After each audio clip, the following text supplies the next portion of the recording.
Welcome in, ladies and gentlemen, to the Sunday Night Showdown Truck Series. We're here for the regular season finale at Charlotte Motor Speedway. It's going to be a big, important race tonight for a lot of these drivers. Some of these drivers, though, not too worried. We'll go over that in just a minute, though.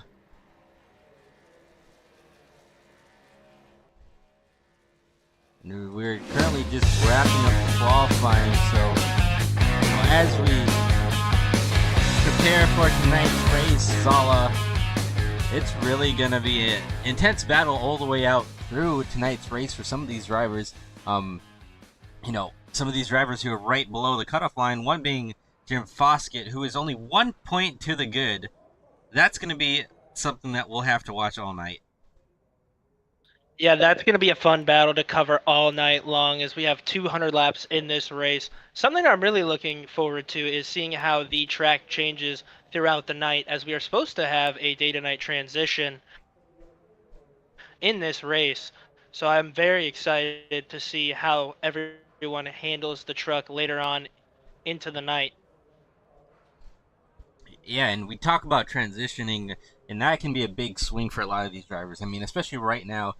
Practice has been during the day, and you really, unless you have been racing at this exact track in the night recently, you're gonna have to learn it and adapt pretty quickly during this race. And I just want to go back and talk about that cutoff position real quick. Jim Foskett +1, Keith Shoemaker +2 over the cutoff line, and you have drivers such as Colby Jackson, who is -1, and then Austin Edstrom, who is -12. So those four drivers, I mean, that's going to be something to watch throughout this whole night. And I think, with it being such a long race, that bubble is going to constantly change throughout tonight's race. Yeah, I agree. Unfortunately, we will not be seeing an Austin Edstrom here. He will not be able to make the playoffs, but those other three drivers are going to make it a hard fight for that final spot. Yeah, and we talk about some drivers, that are unfortunately not here, and unfortunately, for Austin, that's a tough break. But also at the same time, that doesn't mean that your season has to be over, because we have a what am I trying to say?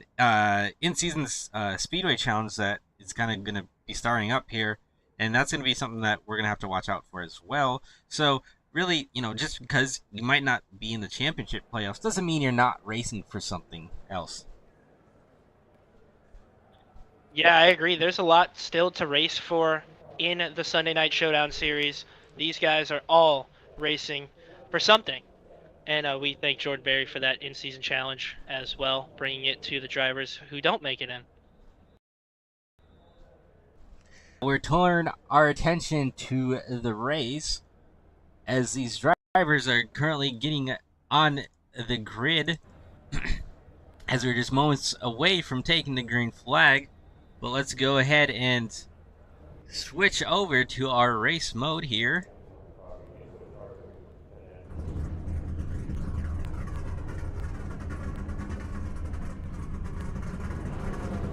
Again, I'll pop the point standings up on this screen real quick here so you can see who's where and where your driver that you're rooting for is. Another driver that's on this list who is not going to be here is Derek Garrison. He has that one win though, so he's pretty much safe and locked in, so he won't have to worry too much. As we go further down the list, we have Bryce Shoemaker, Jordan Berry here, 7th and 8th position. Then we have Stoney Benfield, John Berry, +32. And again, that battle heating up on that cut line is going to be something that we'll be watching for all night. Yeah, that cutoff line is going to be a great showing here tonight. I'm very excited again to watch the battle for the cutoff line as these drivers roll off and get ready to send their trucks for 200 laps here at Charlotte tonight. Let's go ahead and go down our starting lineup here. In row number 1, you have Justin Day and Reese Hamilton. Sorry, I took it from you. No, you're good. You're good. Continue. Row number 2, you have Jason Miz and Landon Matherson. In row number 3, you have Rob Hamp and Jordan Berry. Row number 4, you have Aaron Kay and Colby Jackson. That's a driver battling for a spot into the playoffs. Row number 5, Jim Foskett and Jose Gonzalez. Jim Foskett, another driver, 1 point outside the cut. Row number 6, Keith Shoemaker and Stoney Benefield. Row number 7, Bryce Shoemaker and Joseph Pazzi. We missed Justin Levine at some point in there, but Justin Levine's there too. Justin Levine is in row 8. And I just want to call it, I think Bryce Shoemaker is serving a penalty, so that is why he went to the rear. Yeah, that makes a little bit more sense. It was kind of confusing there for a second. Yeah, I was just gonna say that's why we're saying Justin Levine ahead of Shoemaker. I believe Shoemaker has an EOL that he has to serve from a few races ago. We'll go over to our race analysis real quick though. Long race here, 200 laps, 291 miles. Stage 1 is at stage lap 60. Stage 2, I don't know I have that on there twice, but stage 2 is gonna also be 60 laps at the end of lap 120. Then the final stage is gonna be 80 laps in total. Pit road speed 45 miles an hour, 6 tire sets behind the wall, and then our fuel window is about 43 to 46 laps. Take a look at this weather report here as well. 87 degrees out with a little bit of a northwest gust of wind, and then partly cloudy for the time being, and a relatively cooler track temp of 96.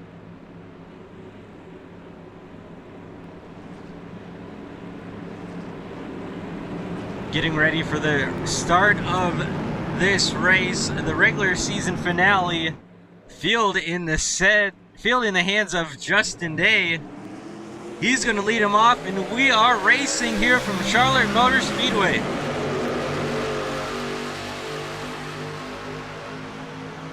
Side by side as we go into turn 1, Justin Day and Reese Hamilton. Landon Matherson is loose out of the corner there. He was able to gather it up and get down the back straightaway.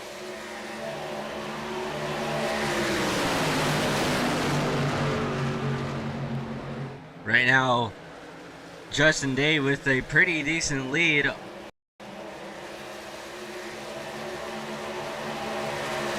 As further back, Jim Foskett, Justin Levine also trying to get in the mix here as well for this 8th position.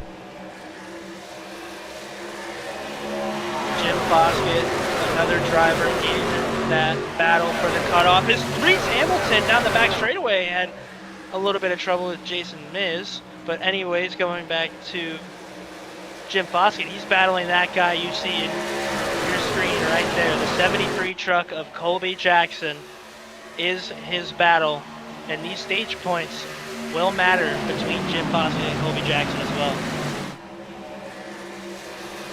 I apologize, folks, for just a second while I try and get our ticker working here. It's not currently popping up for you guys, but I will get this going here real quick.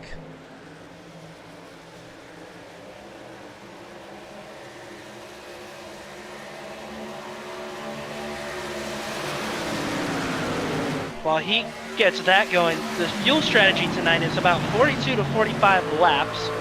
So while these drivers are battling here tonight, they also have to think about their fuel, also their tires. Tire wear is going to be a factor in the long run here tonight.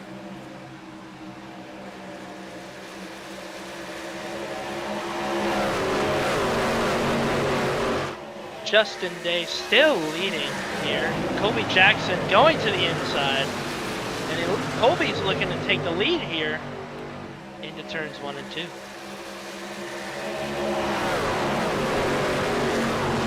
Now the back straightaway, Colby Jackson takes the lead.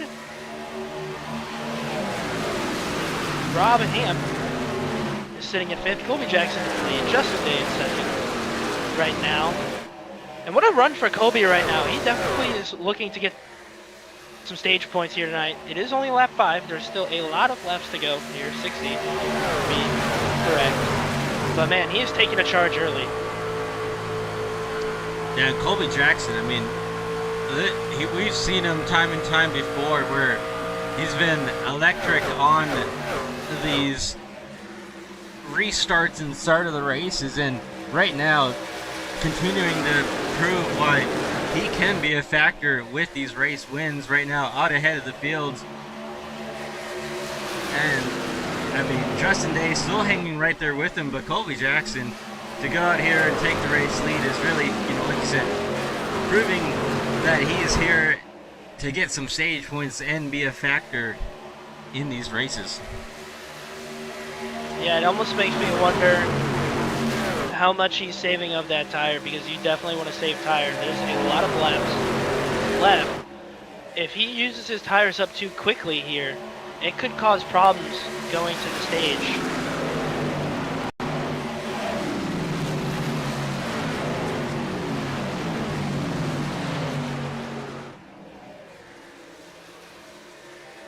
Alright, still trying to get this working for you guys. I'm not quite sure what exactly is going on with this, but I'm gonna try and work on this so we can see the standings.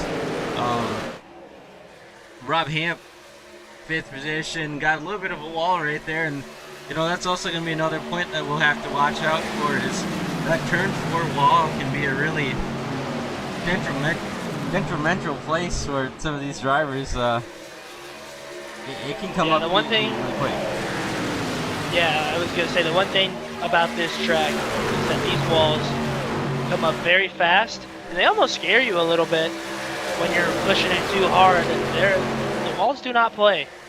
I can tell you that much from experience. The walls do not play. They come out and they stand out. As now Jason Miz is looking to take the lead. We were almost 3 wide there. Justin Day on the outside of Colby Jackson battling for the lead into turn 3, and Day had it for a second. Not quite clear though.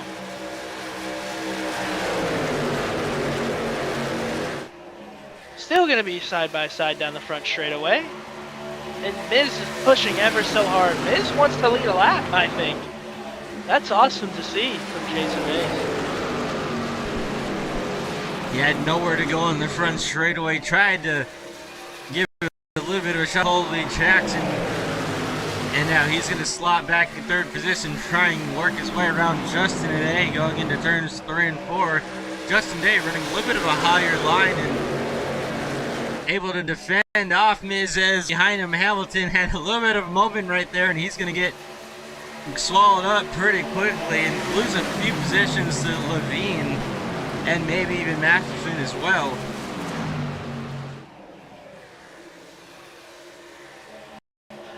Yeah, once you hit that wall, it's easy for these guys to swallow you up. You hit that wall and make a mistake, these guys are going to be right on your tails, especially in these trucks. They're give and take with these trucks.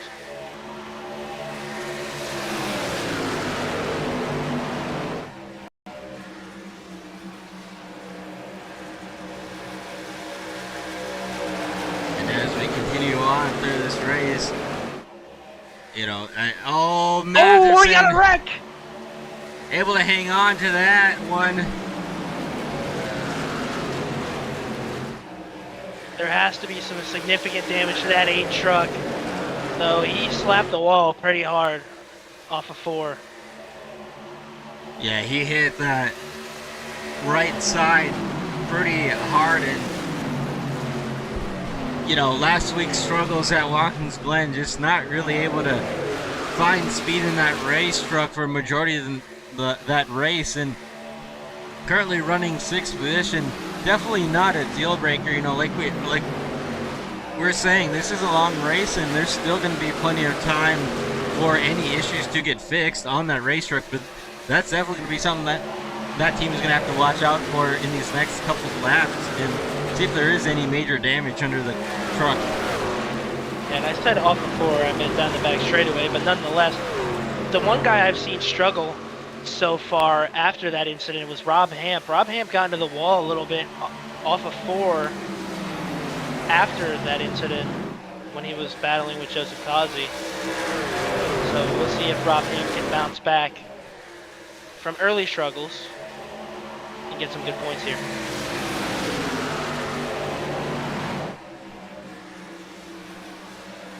Colby Jackson able to get around Justin Day here. Justin Day now gonna get pressure from Justin Levine for this 3rd position. And Levine's really come to life here, you know, started further back in this field, pretty much dead last, and is now up to what is 4th, looking for 3rd. So good early run by Justin Levine right now. Yeah, one guy who I'm liking is the man out front, Jason Miz. He is having a great early part of the run. Granted, there's still a lot of racing left, but man, I'm liking what I'm seeing from him. This battle continues between Justin Levine and Justin Day, the 2 Justins battling here down the back straightaway into turn 3. And a little further back in this 2nd pack, I mean, there's that 1st pack, and then there's a 2nd pack of trucks, and 2nd pack of trucks is led by Joseph Kazi. And, you know, Kazi has had some great momentum here in these past few weeks, and right now looking strong here early on as well. Yeah, he started in the back tonight. He's doing a great job of getting through the field here, as there is a lot of racing going on for this back of the pack. These guys are battling it up. We got, I believe that's 37, Aaron K, Robahan, Landon Matherson, Jim Foskett, another guy down there. Jordan Berry, I believe, is out around there as well. Bryce Shoemaker, our very own. These guys are battling hard. Battling hard, every position, every point counts, and still not able to get this showing for our current ticker. So just stay with me, folks. We'll make sure we keep you up to date on everything as best as we can. And Bryce Shoemaker in the grass just a bit, and that's you can use that. I just wouldn't advise to use it, and I don't think he meant to do that, but maybe later on, you know, trying to get around a truck, you may have to use that area down there. Yeah, I was gonna say, it looked like he was trying to take shades from the late Dale Senior right there. I mean, it's not gonna work on lap 20 of 200, but I mean, you can try it on lap 199 if you like.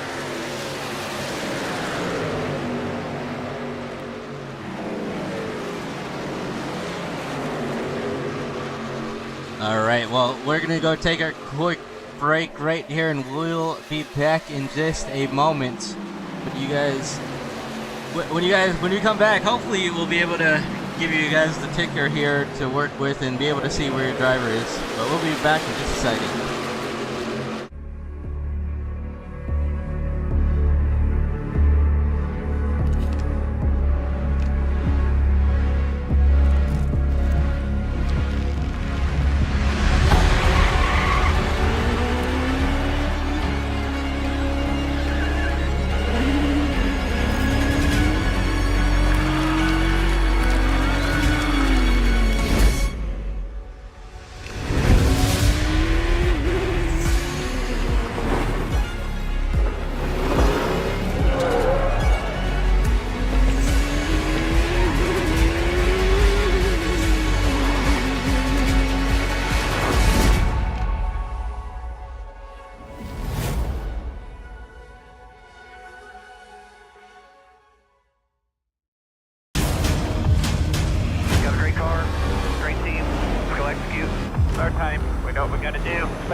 Racing isn't easy, but experiencing it is.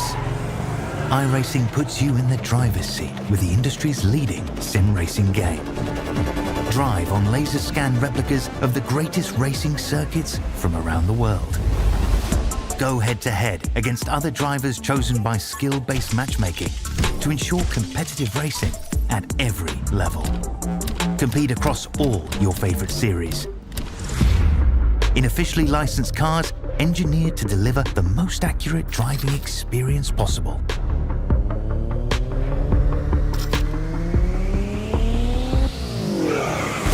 Join a race or host your own with players from across the globe.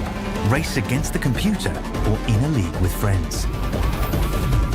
Feel the thrill behind the wheel. Visit iRacing.com.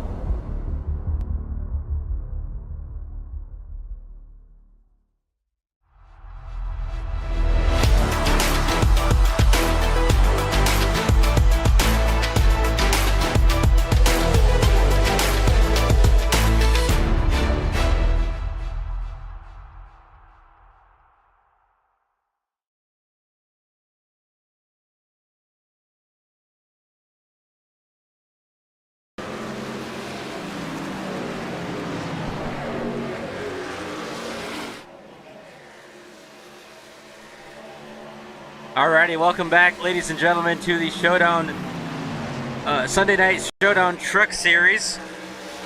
Thank you for hanging with us, and I think I was able to get this working once again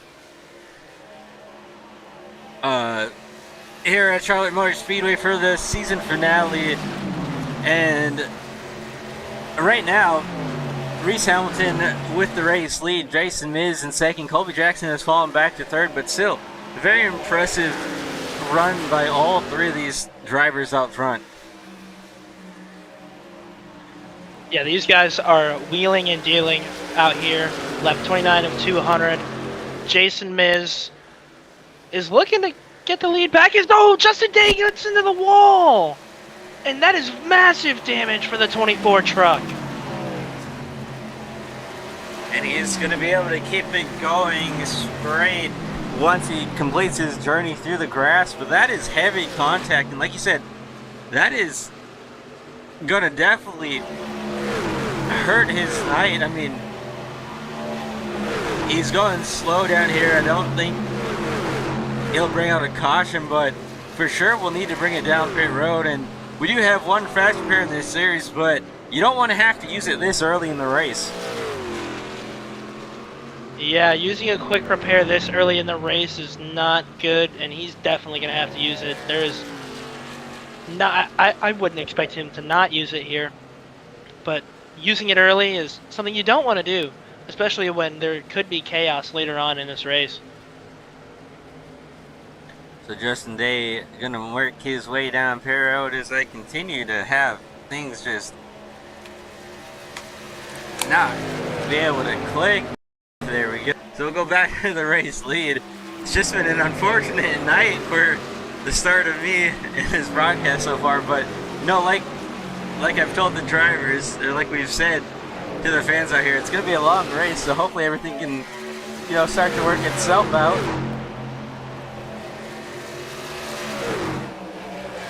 Yeah, things will work itself out in the end. I'm a believer of that. It's Colby Jackson looks to take second place away from Miz. Almost made contact there as we head into turn one. Colby Jackson is going to dive underneath.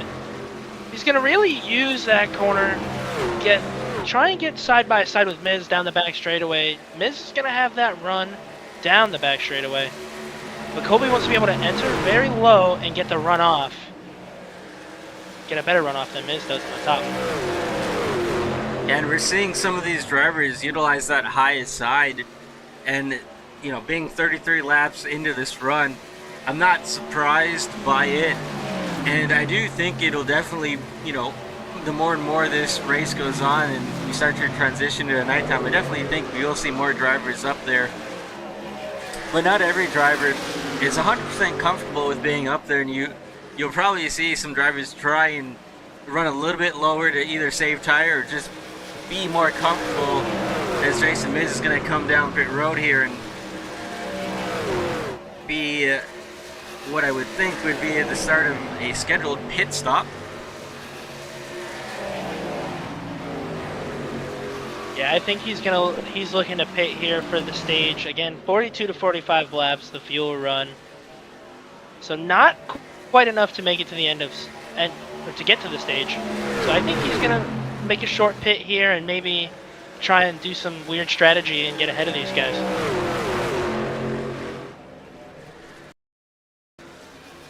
I mean, you know, you're on top of a box trying to call these calls. It's always trying to be different and trying not to follow the leader all the time, and sometimes you may play a little bit more risky depending on whatever position you're in. Especially tonight, we might see some more riskier calls than usual, just because drivers are trying to get every point that they can. As Colby Jackson making a move for the race lead right now, but I think for sure there will be some different strategy calls throughout the night, and that is also going to be a big factor into how this race plays out. And Colby Jackson. Oh, Jackson got loose. Yeah, Jackson got loose, and that's the thing with these new trucks. With the way these new trucks are modeled from iRacing, you get behind a driver and it makes them loose. You can see it. Yeah, you can see that wheel working. You can kind of see the steering wheel and where that tape is in the center of that. You can see that thing being forced back and forth, just trying to keep that truck straight, as he's going to be able to hold off Levine off of 2, but not without more struggles as he's continuing to work that race truck and try and keep it going in the right direction. Yeah, it's just the air from Justin being behind him is making him loose. And you saw it there again back with Reese Hamilton. It did the same thing. So that's also going to be a factor in the ending of this race as well. If you get behind a guy, it might get him loose and you might turn him. So that'll be another factor we have to add in later on in this race. Green flag pit stops starting a little bit heavily in these last couple of laps. Right now, 5 trucks who have yet to make their stop, and as I say that, I think a few trucks just did. But right now, you know, Colby Jackson, Justin Levine having yet to make their pit stop. It looks to me as if they're going to run their tank out and could possibly have a chance to take less fuel here. But if you're going to take 4 tires, I don't really think there's too much of a difference in time. Yeah, I think you're taking 4 tires and fuel here. These guys, Colby goes in, Justin stays out. That's an interesting call. We'll see if Justin maybe comes in this time by. Justin Levine, your leader at the moment. Colby Jackson slowly working his way down pit road. And the biggest thing here is not the speed when getting on pit road. It's a more difficult track to get on. It's also hard to get on pit road if you have multiple trucks around you. We've seen incidents happen in the past where a truck might not exactly know that the truck in front of them is pitting, and next thing you know, you're getting a little bit of a love tap in the rear end and getting sent spinning towards the inside wall. So really got to be cautious with these green flag pit stops. And you also don't want to speed into pit road, get an unnecessary penalty, things of that nature as well. Justin is going to continue to stay out. One thing I want to pivot to real quick is our points battle. Jim Foskett is 2 laps down currently, and that is going to hurt, especially being 2 laps down with the stage points now due to pit cycle or whatnot, what have you. That is still going to hurt Foskett if he cannot gain any stage points in this first stage. Yeah, and with Colby Jackson leading a few laps there, currently in 7th position, you know, that's pretty much gonna make up the points that Colby needs to get in to that final spot. And Jim Foskett, like you said, being 2 laps down this early in the race is not, it's not the end of the world, but it's definitely not what you need to have happen this early on in the race.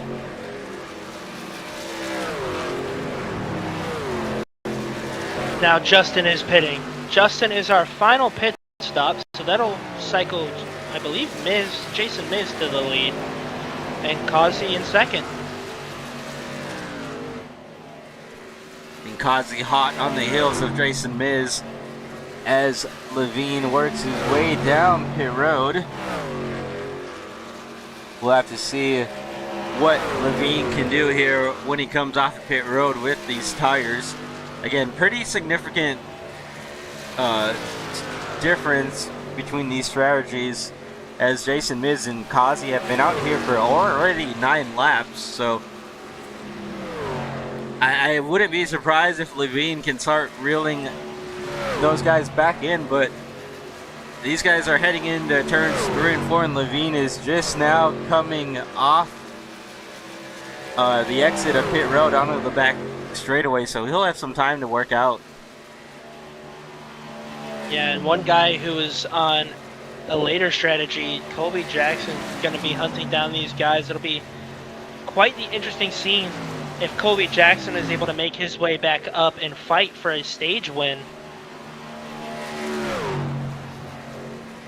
Colby Jackson now up to 4th position, 5 seconds back behind our 2 right here in shot, and I think he have the speed. I mean, he's only on 5 lap old tires compared to what these guys are, being Jason Miz and Joseph Kazi. Those guys on 11 and 12 lap old. Definitely already seeing this tire difference play into it, and still plenty of time for Colby Jackson to actually get up here and make a challenge for the stage win. Yeah, and this tire wear is going to be something that we talk about all night long. The tire wear is going to be a major factor. So watching, these guys are always making sure to trying to make sure they save their tires for the stages, but also trying to make sure they go fast and get some stage points too. And that's going to be what Colby Jackson is going to really put to the test here. He's going to have to get these guys chased down, but he also does not want to burn up those tires, because when you get to these 2, just because you get to them doesn't mean you'll be able to pass them easily, and you'll need every little bit of tire that you can to get around these 2 drivers, especially with the way that these 2 are running. One running lower, one running higher. It's really going to take a lot out of Colby Jackson and those tires to get around these 2 for the top spots.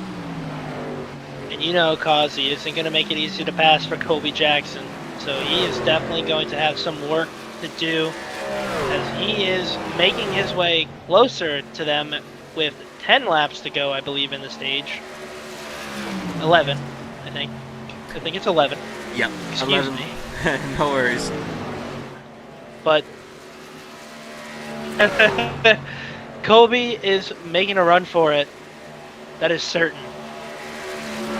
We'll take a look here on the ticker of the last lap time when they come around to the start-finish line.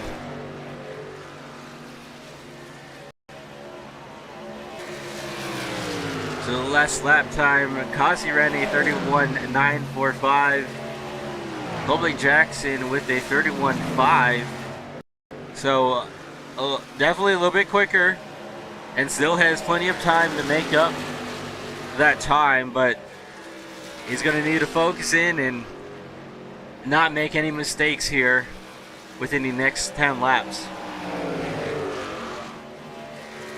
You know, and I know we've talked about this guy a lot tonight, but one guy who definitely doesn't want to see Colby Jackson win a stage is that 47 truck of Jim Foskett. As we look at Kazi leading this race, and he is doing a very good job. Was running in the back early on in this race. It was somehow able to manage a great pit strategy call to put him out in the lead. Holding off strong is Joseph Kazi. Colby Jackson trying to reel them in. Reese Hamilton in 4th. That's going to be a good run for him as well.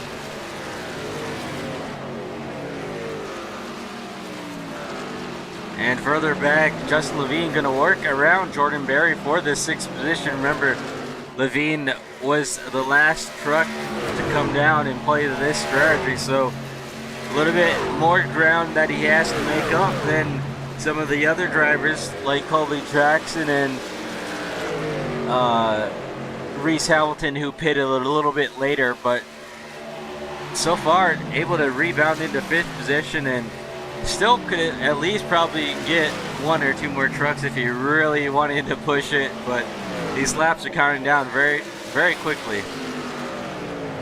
Yeah, they are at that, and Jackson only 1.2 seconds behind Joseph Kazi at the moment. He is quick, but again, like you said earlier, it's all going to be about how you pass them, where you pass them, and can you pass them in general, because these guys are not going to make it easy for Colby.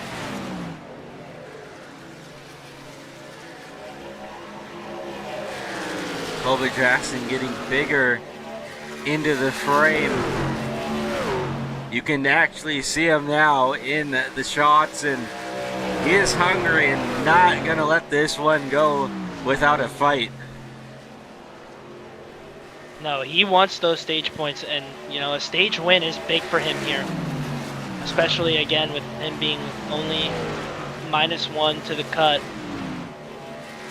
It is big points, a big points day for Colby Jackson if he was able to get this stage win. So I'm looking forward to seeing if he's going to be able to catch him in these 4 laps and get around him in enough time.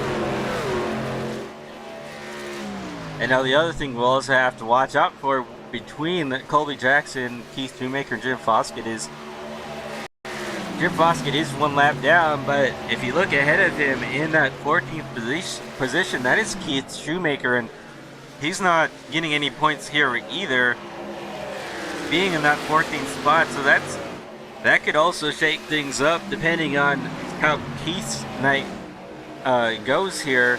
Right now, though, both those 2 drivers, I'm sure, are trying to find something and at least trying to get a little bit bigger of a gap between one another.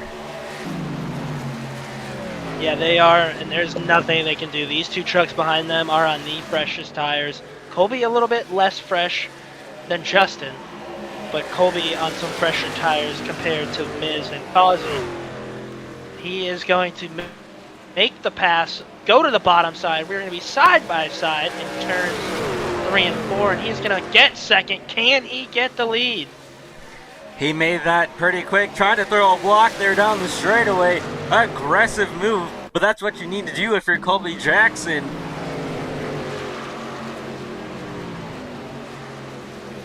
Oh, he's getting loose too. He's sliding. He's sliding that thing, and Justin's going to have something to say about this. Justin might not allow him to get the lead from Kazi. Levine to the inside. These 2 battling is just going to allow Kazi to just hold even. These 2 side by side on with just under a lap to go here before the completion of stage 1.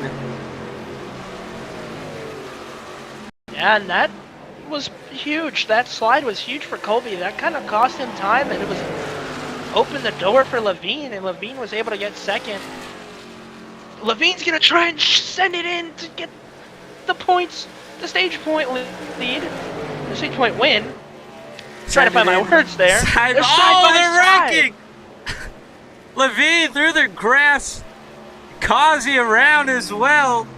That's going to bring out a caution, but also Jason Miz is around. Well, that is a great way to end the stage. I can't tell who won the stage. It said it was Colby, but I don't know if that's certain.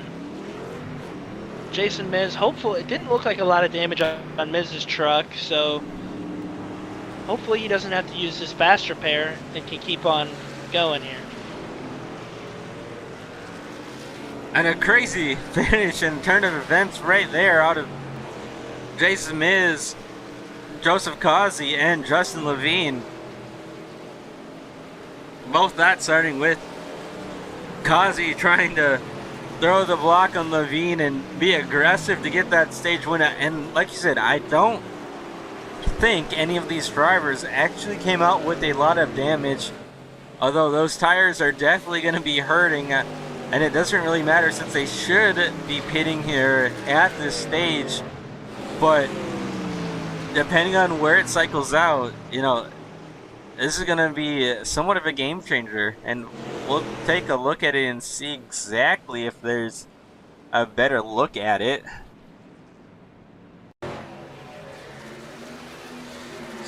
So at the line, you know, I'm pretty sure these two still finished first and second. I mean, that would technically be at the line, would be Justin Levine and then Joseph Causey.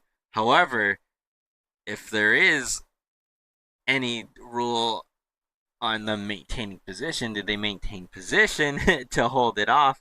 I don't know. I think it would probably go back to the actual start-finish line, and I think that would be Justin Levine. Yeah, I agree. Justin Levine was ahead at the start-finish line, so Justin is going to be our stage winner. Miz got a little bit of damage there to the nose, it looked like, through that. Hopefully, again, he doesn't have to use his fast repair. It wasn't hard contact, but it was significant. And we'll take a look at it again. I mean, Levine really had a big run right there in 3 and 4. Then again, I think he loosened up Causey just enough to where Causey lost speed and got to the inside, beat, and then banging, and then, you know, right about here is when, oh yeah, yes, Miz did get a little bit of contact there. On that right front at least, looks like it. Yeah, it looked like it hurt a little bit. It lifted Joseph Causey, his truck up into the air a little bit there. Take a look at it from the onboard.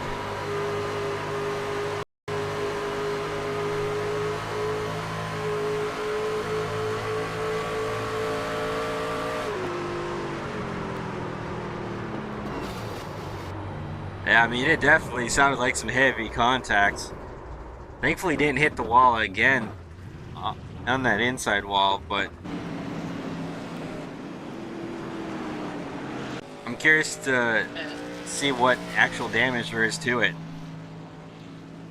Yeah, I am too. We'll see if he fixed the damage, had to take his fast repair, or few and far between, as we have hit our choose. And Colby Jackson is our leader currently.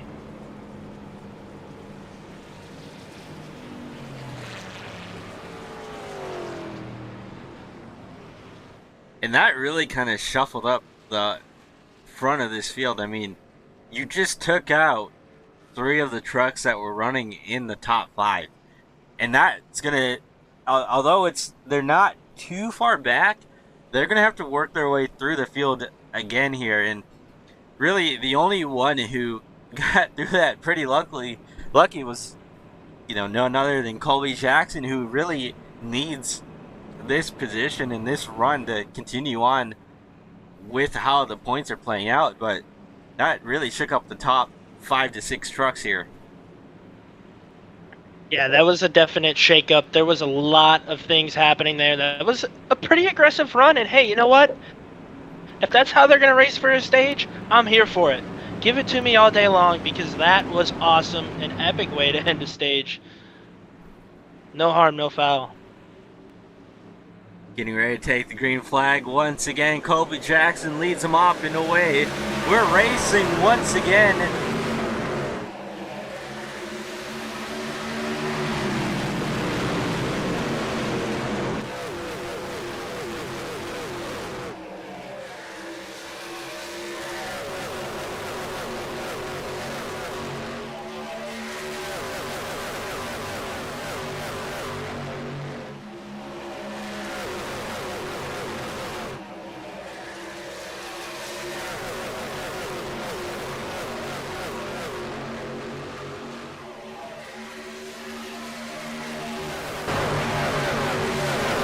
Colby Jackson under pressure from Reese Hamilton. Reese Hamilton gets a little loose.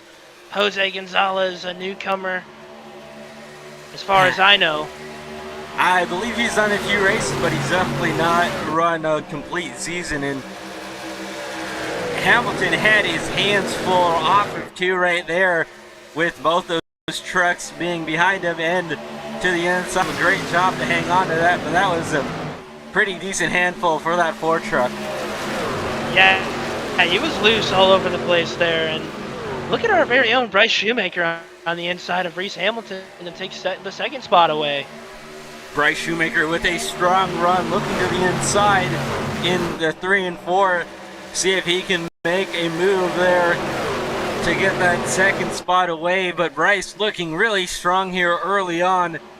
Reese Hamilton, though, holding his own on the high side, and he'll, for the time being, keep that second position away from Shoemaker.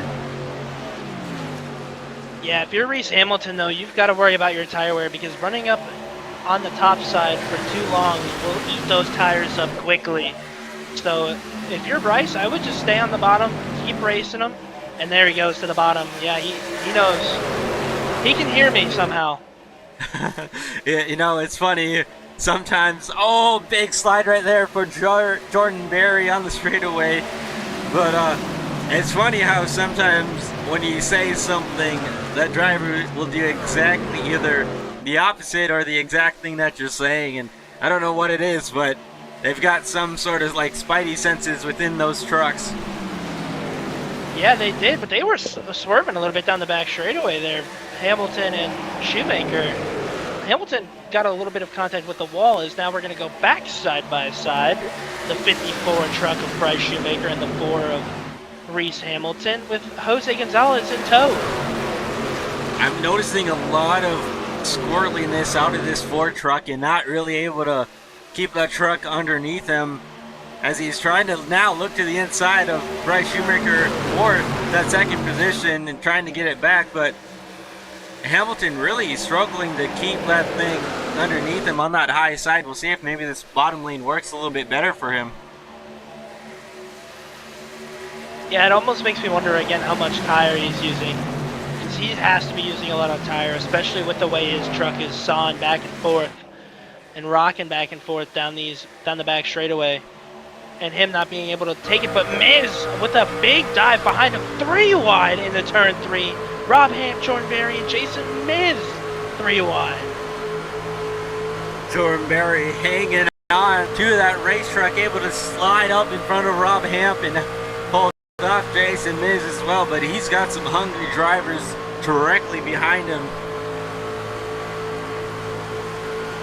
Yeah, Jason Miz was leading at one point in this race, led some laps. He wants to continue that run that he was having before the end of the stage incident occurred, as Joseph Causey is going to work on Rob Ham. Rob Ham running that higher line. Some of these drivers using that higher line as the sun starts to set here at Charlotte Motor Speedway. I remember Joseph Causey was right there at the end of that first stage, had a little bit of contact with Justin Levine, and those two went spinning and had to start further back in the field. Right now, Causey up to 6th position, Levine right behind him there as well in 10th. So both these drivers trying to work their way up through the field once again. Yeah, they will have a long way to go, especially starting in the back, as those 3 trucks that were all fighting for a stage win are right in tow of each other. These guys always seem to make an exciting race, and doing it from the back is going to be an exciting watch for us. But as we continue, these guys up front are also having a great run. So a great race all around so far here at Charlotte. And the great runs with Jordan Berry. I mean, it seems like Jordan Berry usually always has a great run going and just hasn't really been able to capitalize on the finishes, whether that's, you know, mistake out on track or on pit road, or just unfortunately getting taken out in somebody's mess.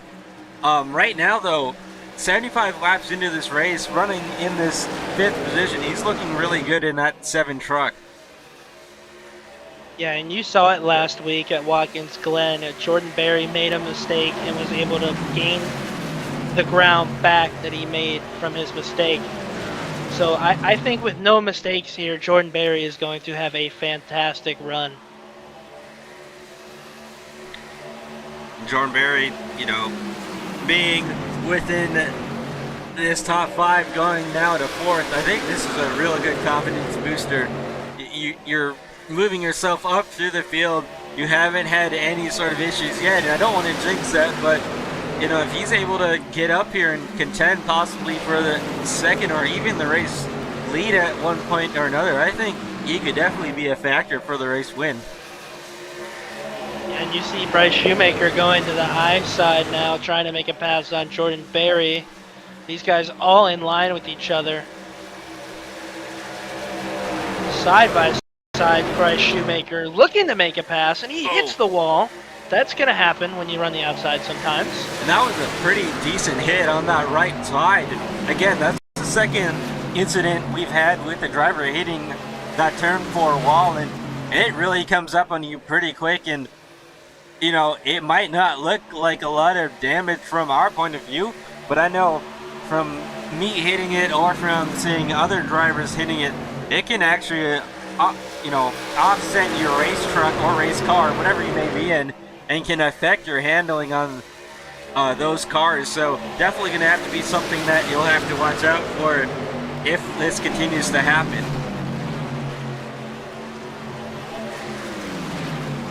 Yeah, and the drivers we talked about, Joseph Causey, Justin Levine, Jason Miz, are hunting these guys down. It's almost like playing the Jaws theme with these guys.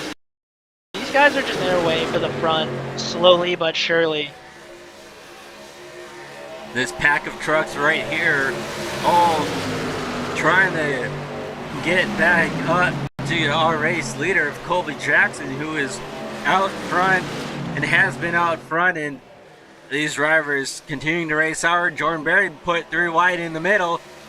Levine and Causey working their way up, gonna get some more track position here as they go around, and even maybe Bryce Shoemaker as he slides up there and has a close call. Yeah, 3 wide, and Causey gets into the wall hard. And just as I said that, hard contact for Joseph Causey, and I think Jason Miz is in this one as well.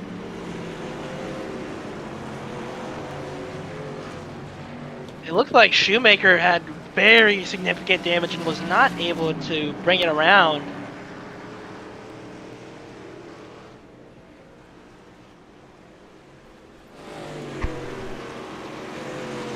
What a crazy turn of events once again. I mean, this is the 2nd time for Causey in an incident right at that start-finish line, and they were, I wouldn't say they were being super aggressive, but there was definitely some hurriness to trying to get through that pack of trucks, and I don't think really it had to do anything with anything over the top, but either way, Causey had a hard hit.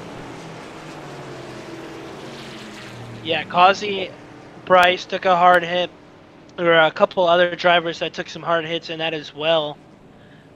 There was some aggressiveness for lap 82. That was a lot for a lap 82 race right there. You know, I wouldn't expect that from these guys out of lap 82, but man, they were pushing for it, so they kind of got what they asked for there with that caution. And like I said, Bryce Shoemaker not able to make it around, had to use the tower to get back around, and he's pretty good on points, but really that's not what you want to have happen. You don't want to have to use your fast repair, let alone even tow a truck. You're going to go multiple laps down here.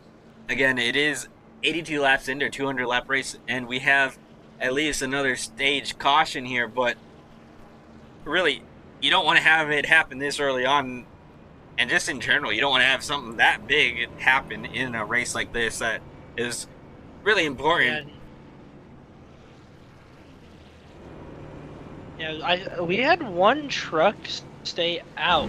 Reese Hamilton stayed out. So I want to see what he's going to do here. As I'm going to assume he's going to wait till the next stage to pit, assuming that he can make it. Yeah, and you know, it's not too far away, but I also don't know if I would go with this strategy call. I mean, it's a strategy call. I just personally, you know, with everybody else pitting, he's gonna have his hands full right here on the restart.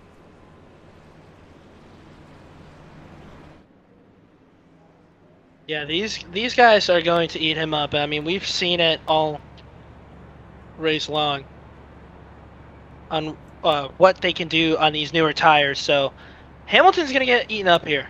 I'm sure of that. But it's just going to be interesting to see how fast he gets swallowed up. And as you say that, I guess he's going to pit. Yeah, he's going to work his way down pit. So maybe either a miscommunication or just a second call. You know, he could have also done that to lead a lap, but either way, I mean, right now, you're going to be pretty much in the way back of the field, so I don't know if that was miscommunication or if it was just, you know, a late decision on once you saw the whole field behind you come down pit road, but it's gonna put him way back in the field now, and he'll have his work cut out for him.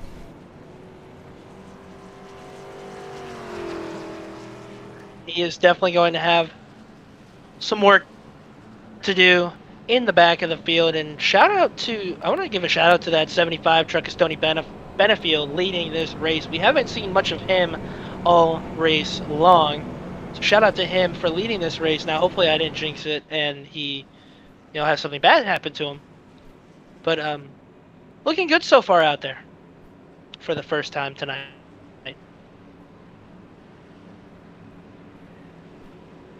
Colby Jackson, Stony Benefield will make up this front row. Pace truck getting ready to pull off. These drivers getting ready to finish stage number 2. Starter's got the green flag in hand, rolling into the restart zone. Green flag back in the air. We're off and racing once again here from Charlotte Motor Speedway.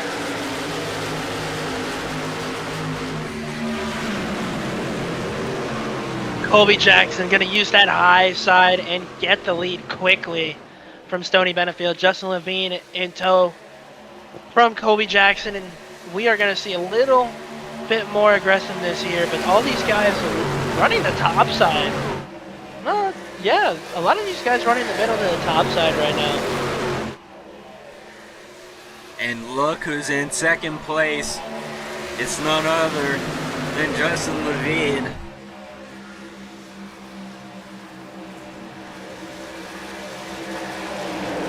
You want to talk about a guy who's had a great season.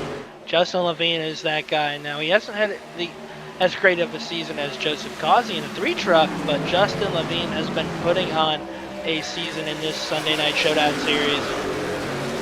He is back at it here again. Got passed by Jose Gonzalez there, but you know Justin isn't out of the fight just yet. Justin Levine, 3 wins on the race season so far. Second most wins behind Joseph Causey with his 5. But like you said, not out of this battle for the race lead. And I think Levine, we usually expect the speed from him to come out after a few laps on the tires.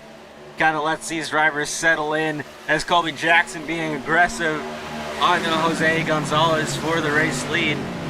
But I think Justin Levine will definitely have a chance to get up here like he did at the stage 1 finish and try and contend for stage 2. Yeah, Justin Levine, Colby Jackson looking to save their tires. Jose Gonzalez Not really. I'd say it doesn't look like he's really trying to save his tires too much here as he keeps continuing to run that top side. And yes, you hear me say save tires a lot. Tires are going to matter at the end of this run, or at the end of this race. You will need tires, especially since we're only on lap 89 of 200. And Justin goes down to the bottom side to try and take second away from Jose Gonzalez. Jose had a little bit of a bobble right there in turns 1 and 2, and that really opened up the door for Levine. Now Colby Jackson, aggressive blocking to hold on to the race lead. He's going to go down in front of Levine, and Levine's going to give him a little bit of a shove there into turn 1 and 2 as Jose goes to the top side and works his way back around Levine. But Colby Jackson, aggressive blocking here down the back straightaway. Yeah, if I'm Colby, I really wouldn't be aggressive blocking this early into the race. But Colby wants to get those stage points. He wants to get that stage win. It means everything to him. I get why he's going to do it, but it's just really interesting to see on lap 91 of 200. And I like the aggression out of Colby Jackson, but I'm with you. I don't know if it's too aggressive this early on, but you know what?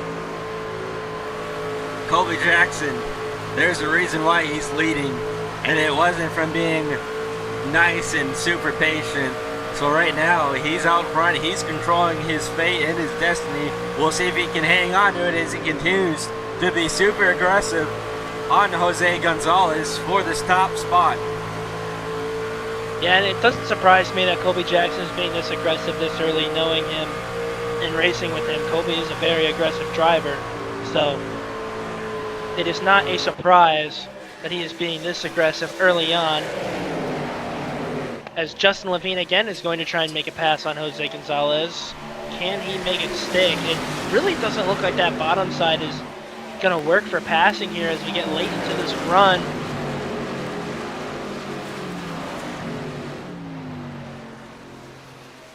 Yeah, and we kind of talked about it at the beginning of this race, trying to figure out, you know, what these lanes are going to look like later in this race, and I think it's definitely starting to move up. I still, for sure, would say you want to run the bottom to save some tire, but really, if you're looking for speed, you're going to want to start moving it and migrating to that middle to even top lane, and you see this 11 truck of Jose Gonzalez do that and find a little bit of speed, but you just, you know, like we've talked about it all night, you just got to wonder what it's doing to those tires and how much it's actually affecting him and his handling.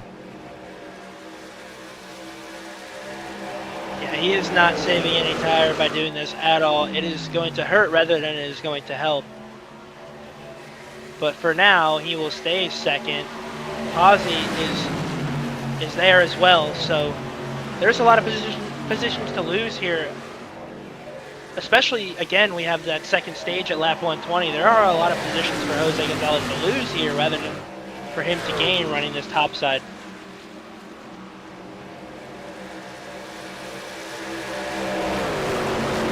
Colby Jackson continuing to lead the way, looking strong out front. And I don't want to say it, but we have Kazi hunting down these guys real quick, and you know, with those 5 wins on the season, it's really, I think we're going to see more aggression out of Kazi here than we probably have seen in the past. And we already saw it from him in stage 1. And we'll see what he can do towards the end of stage 2 here. Yeah, he's going to have some aggression, but I almost wonder if him being too aggressive might hurt him, especially with that wreck with Bryce Shoemaker. Makes me wonder if he had to use a fast repair, and if he did have to use a fast repair, does he want to be really aggressive on lap 97 of 200? I wouldn't want to be.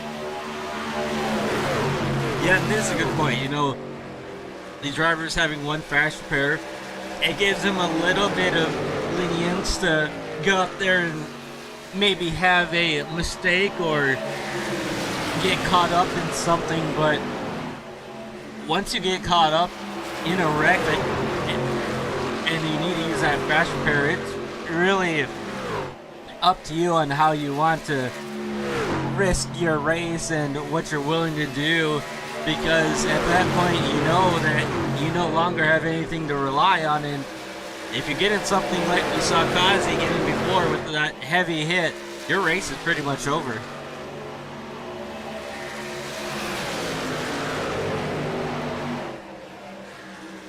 And Levine, We'll wait and see what Kazi does. Levine gives him a nudge. Shoves him out of the way. Kobe trying to save it.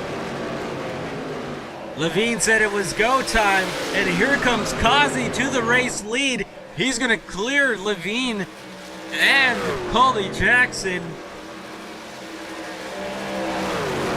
Yeah, well, we talked about it.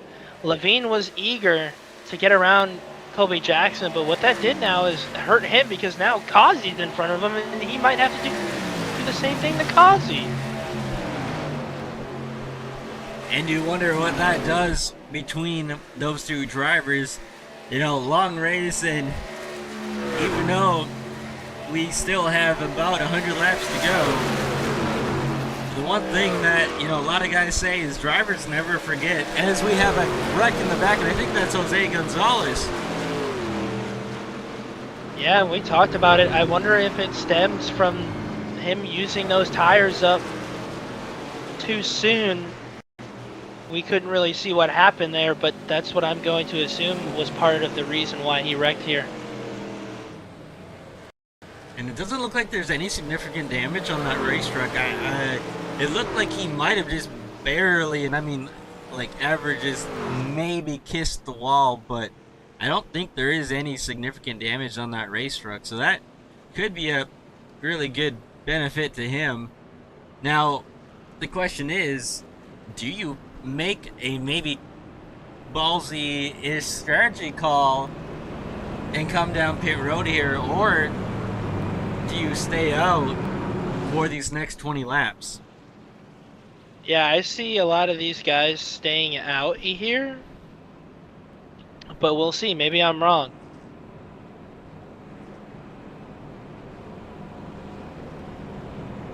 We'll see what drivers select to do. Justin Levine going to fake it down pit road.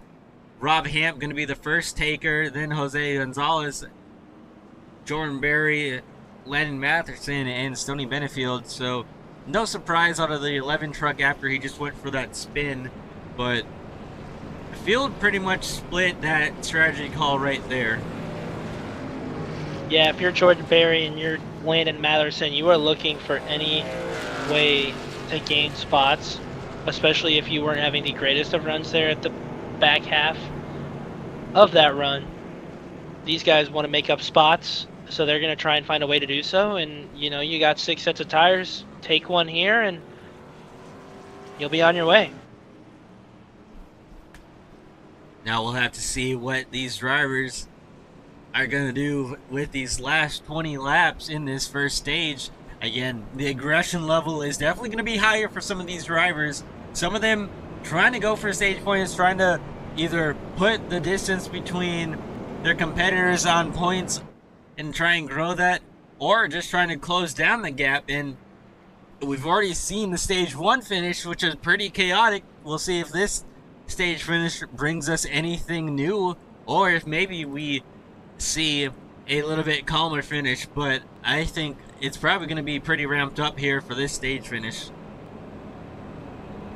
Yeah, it's going to get crazy, and I expect it to be really crazy with these two out front. You saw it earlier on what happened for the first stage finish. Will it happen again? I think so.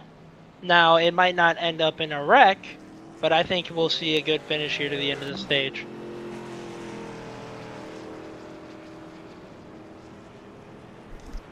Now we'll go back and we'll take a look at that incident with Jose Gonzalez here once we go back to Green Flag Racing, and let's go ahead and take a look at the weather once again here. It's cooled down to 85 degrees out. The winds have picked up to 8 miles an hour, so a little bit windier than what we were sitting at, about 5 to 6 miles at the start of this race. Track temp 93, and we now have humidity at 1%, which really shouldn't play too much into a factor, but definitely starting to see those changes coming into effect, and we'll get more as this race starts to turn out to be more of a so-called night race, and these lights actually will turn on at some point in these next, I'd say about 30-ish laps, maybe 40 laps. So as this track continues to change, we'll have to watch out and see which drivers will come to life maybe a little bit better, and maybe which drivers fall off. One thing I will say before we get going green here is the benefit is Bryce Shoemaker. Bryce Shoemaker benefits from that caution as he's only 1 lap down now, and will get that stage caution and will most likely be on the lead lap with no one else a lap down currently. So Bryce Shoemaker able to get a lap back. We get set to go green from Charlotte Motor Speedway once again. A little bit of tire spin there from, I think that was Aaron Kane, the 37. I think he might have hit the wall as well. And then Justin Levine also with issues here. Yeah, what happened to I couldn't see quite what happened to Justin there, but he's able to get slot back into, I believe, 5th position.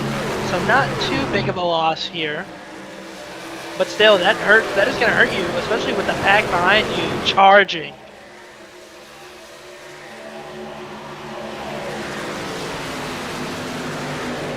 Colby Jackson, 2nd place. Joseph Kazi leading the way.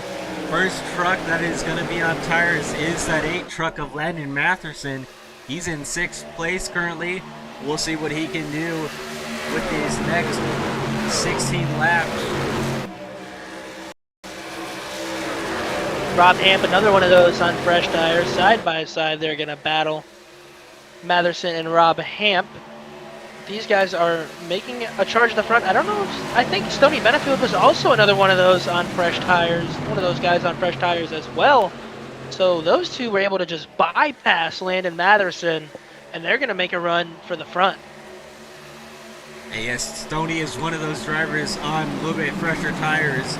So right now, Rob Hamp, Stoney Benefield working their way up through the field. And they got to be careful here. Is a little bit of a moment right there when trying to slide up in front of Jason Miz. And they're going to have to be extra careful here. They're kind of boxed in right here, and they'll have an opportunity to pass, hopefully down the back straightaway. But you don't want to be too aggressive and cause any sort of damage to yourself or, in general, any sort of wreck. Yeah, you don't want to cause damage to other trucks. And you saw it when Robin Hamp got behind Justin Levine on the bottom side. Justin Levine bobbled a little bit, just getting him air loose. And Rob Hamp was able to benefit from that and get that spot. Rob Hamp up to 3rd. Gonna try and work on 2nd place of Justin Day heading to turns 3.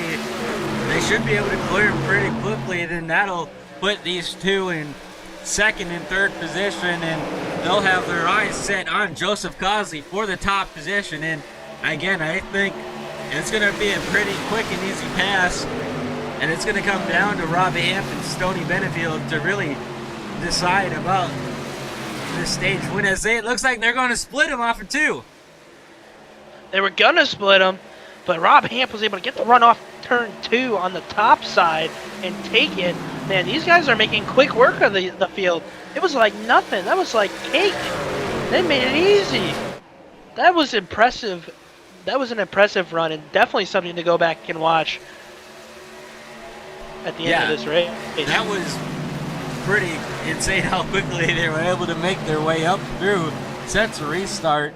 We'll go ahead and we'll show the side-by-side here with what happened to Jose Gonzalez, since I did say we're going to go look at that. So let's go ahead and take a look at that here in a second, once I can get it pulled up. So it looks like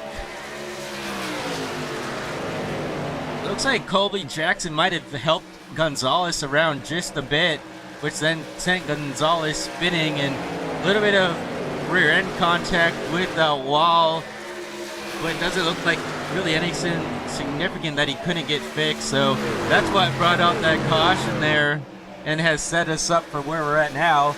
Right now, though, Stoney able to get around Rob Hamp right there, and now Stoney looking strong out front as he's able to pull away from Rob just a bit. Yeah, and Stoney was leading, I believe, when we the caution before last. I cannot remember correctly. He was in the lead for a little bit.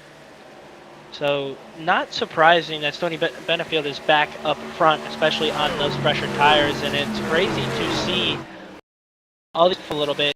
Colby Jackson down to 7th, Justin Levine 5th, Kazi 3rd. These guys on older tires are falling to these guys on newer tires.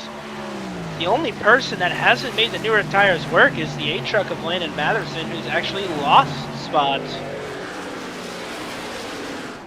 Yeah, and that kind of surprises me. I mean, I know we've seen Landon struggle a little bit with these races, but to come down pit road and have about 20 lap fresher tires and lose as many positions as he's had since his restart, I mean, it surprises me, and I'm not too worried about it because there still could be something that he's trying to figure out and learn, but definitely not what idea that 8 truck situation.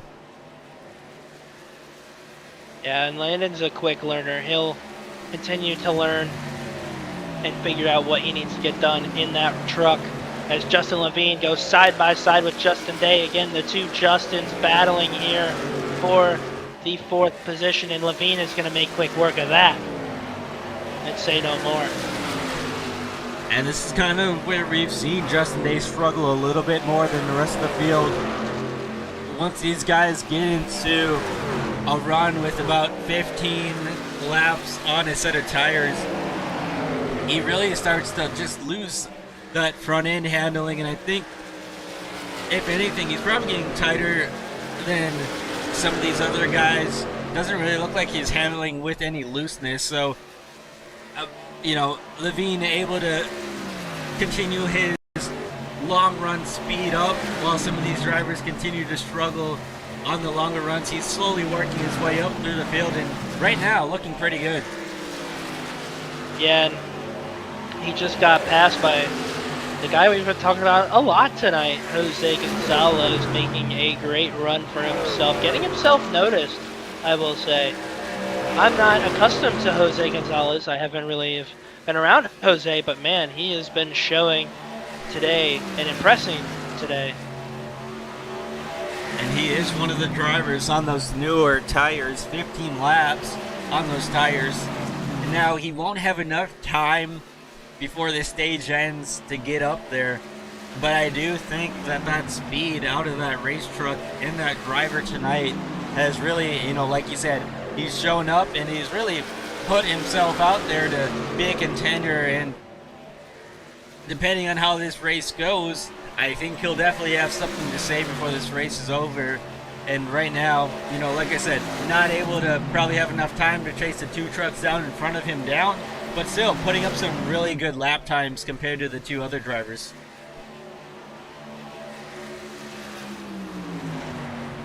Agreed there. Colby Jackson in 9th is an interesting one to talk about because Jim Foskett is not far away there in 12th.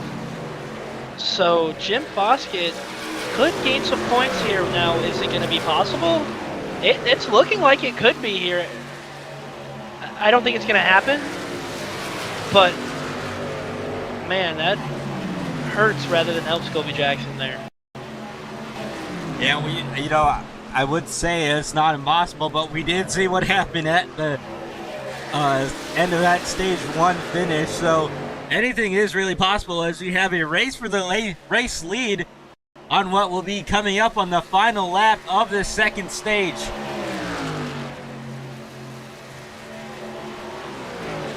Side by side out of turn 2 and down the back straightaway.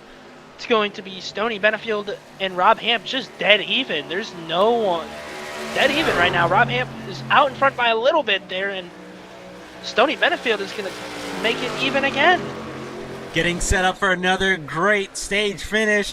Rob Hamp, Stoney at the line, and Rob Hamp's going to be able to hang on to it And I'm not sure if you saw that, Jacob, but it looked like those two gave a little bit of extra space right there at the start-finish line. Yeah, they didn't want to have what happened to Joseph Causey, Justin Levine, and those guys happen to them. And it almost looked like Stoney Benefield was trying to use a little bit of that apron to get a couple more inches to the line there, maybe beat out Rob Hamp, but he was not able to do so there. So Rob Hamp able to take away the stage 2 finish over Stoney Benefield and the rest of the fields. And now that the stages are over, this is gonna be a run to the finish just about. They'll still have to pit at least one more time if we go green. And again, that'll bring up a different set of issues for coming down pit road under green. However, we really never know how these things end until that checkered flag is in the air and these drivers have crossed the line. We've gone into multiple overtimes this season, which can also be something that we'll have to watch out for. But these last 80-ish laps are going to be the key factor for a lot of these drivers. Yeah, there is a lot going on, a lot of strategy. I assume these guys that took tires are not going to pit, but these guys that didn't take tires will. No, we're going to see everyone come in and take tires here. So, you know, these guys that took tires before the end of the stage might be on one less set than the rest of these drivers out here. And that's kind of, you know, a risk of coming down and making a strategy call like those drivers did about 20 laps to go. You're going to lose a set, which, you know, within itself, I like the call. You know, it works out. However, depending on how this race plays out, you know, you might end up needing that set of tires, but I do like the aggressiveness to be able to make that call and come out and actually get the stage win. So we'll have to see if it plays in their favor or not, but all these drivers, I think, are prepared for what's about to come here in this last part of the race. Yes, I agree. There's going to be a lot of fun here to the finish. And if you're watching, you should stay watching because we are going to bring you the coverage to the end of this race. And it's going to get interesting here with our run to the finish. And again, the regular season finale here at Charlotte Motor Speedway for the Showdown Truck Series.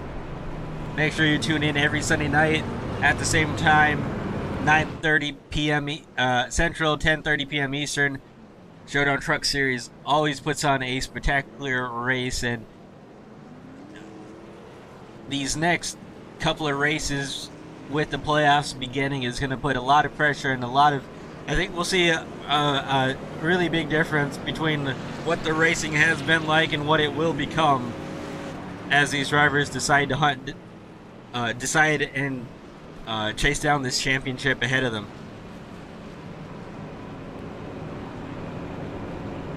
There is a lot to go. These guys are looking to knock off the three-time champion Ree Schaefer, who is not here tonight on vacation. Surely missed, but they are so eager to knock him off his streak of winning 3 in a row here in the Sunday Night Showdown Series. Somebody else wants to win a championship. And look who's back on the lead lap. That is none other than Bryce Shoemaker in the 54, able to get his shot back. And now I think he'll definitely have some more race in him, if that makes any sense. But I think we'll see him be aggressive here and try and gain some spots after just trying to ride around and get his laps back after that early incident.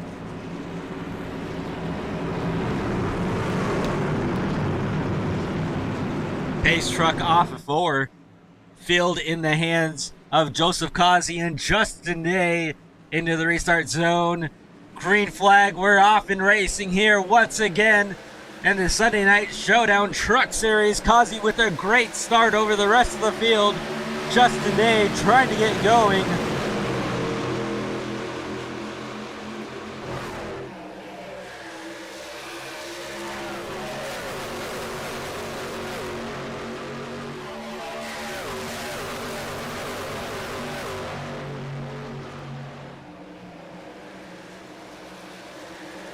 Oh, Jason Miz with the slide, and he's coming back up. Landon Matherson around. Multiple trucks involved. Bryce Shoemaker spinning. This is not good, Oscar. Bryce Shoemaker in it again. It doesn't look like he has too much damage, but this is not good for that 54 truck. Yeah, it doesn't look like any significant damage on that race truck. But this is definitely going to hurt a lot of those guys. Remember, we just came down pit road and we just took tires.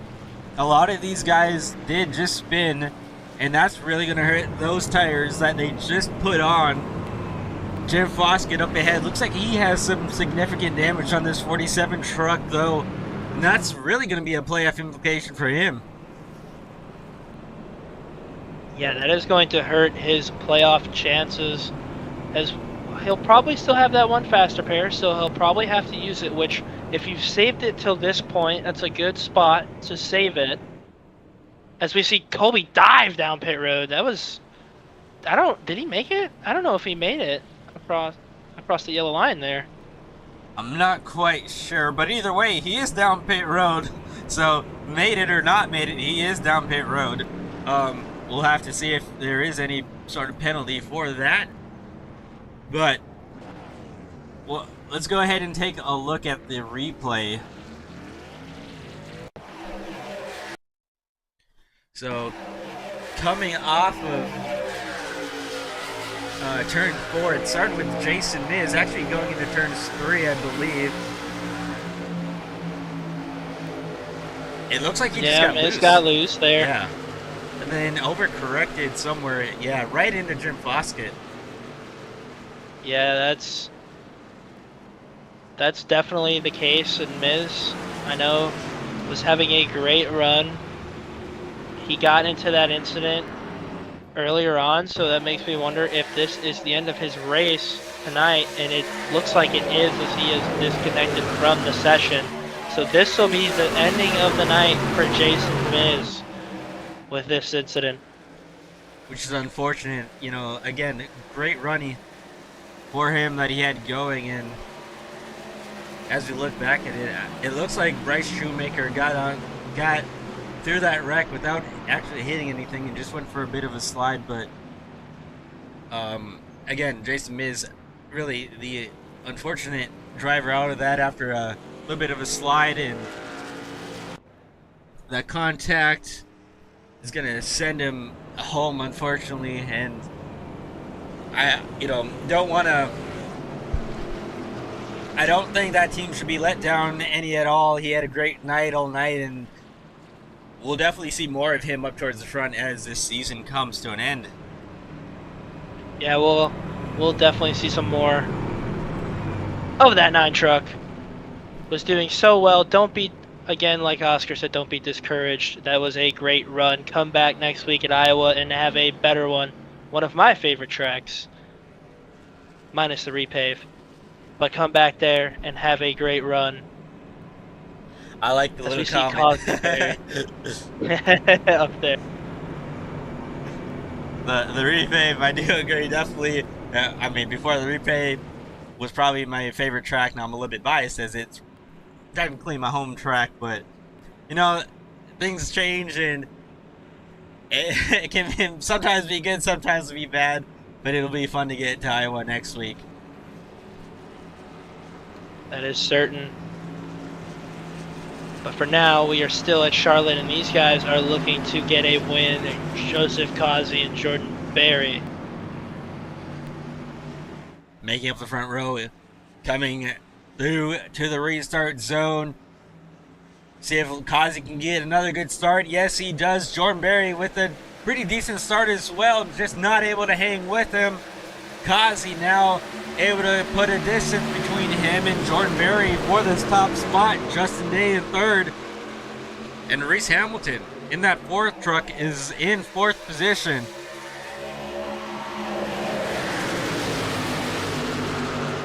Reese Hamilton going down onto the bottom side. Makes me wonder if he's learned anything from the comments that we said earlier on. He's going to go side by side with Justin Day. They're going to make a little bit of contact. That was close racing, and probably as close as you can get. Yeah, that was awesome to see. Just a little bit of contact, nothing crazy, as Colby Jackson is going to look to make his way around Stony Benefield, and he does. Landon Matherson also looking to do the same.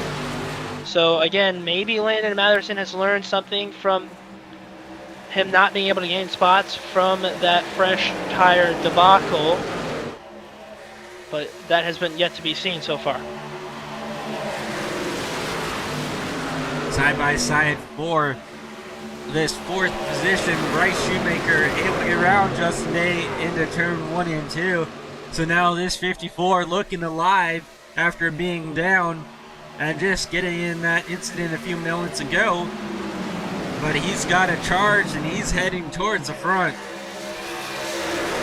And if you're watching at home and you are wondering where did the sun go, the sun is setting here and we are getting into the night time, which is going to add more grip for these drivers. So it is going to help some of these trucks in the longer run as we look on board with Justin Levine down the back straightaway.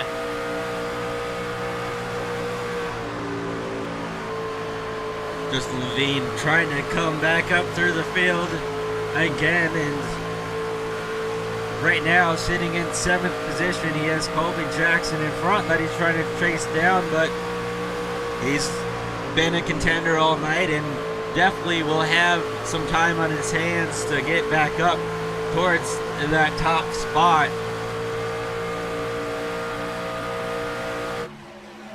Oh, he's got a lot of time, and Justin is going to make sure that he does everything he can to try and win this race. As Jordan Berry's putting the pressure on Joseph Causey and Bryce Shoemaker into the wall.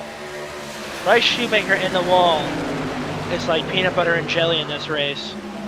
And we already saw Bryce hit the wall off of turn 4 once already. This time it looked a little bit harder than the first time, and I'm not quite sure if maybe that might have actually done some damage this time. I mean, he hit the wall pretty hard, and there was quite a bit of smoke off of that right side when he hit that wall. It didn't look good. He might have knocked the toe out of alignment or something on that truck, but it will remain to be seen. And now, you think about it, he's on a faster paired truck. So, you don't want to hurt that truck too much now, but that wall hit probably did a lot of damage there. And you make a good point. That truck, at this point, whatever damage is there, it's pretty much going to live there for the rest of this race. Oh, and they're wrecking behind. Aaron Kay and Stony Benefield. That's going to be a caution.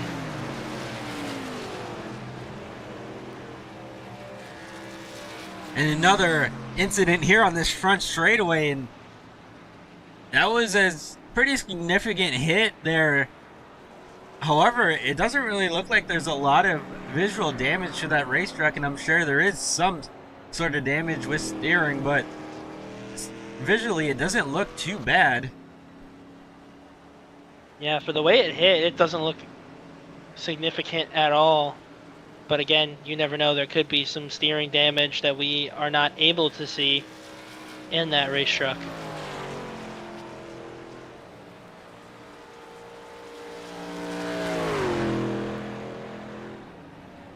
Now, this is a pretty interesting point in the race for a caution as well. 137 out of 200 laps.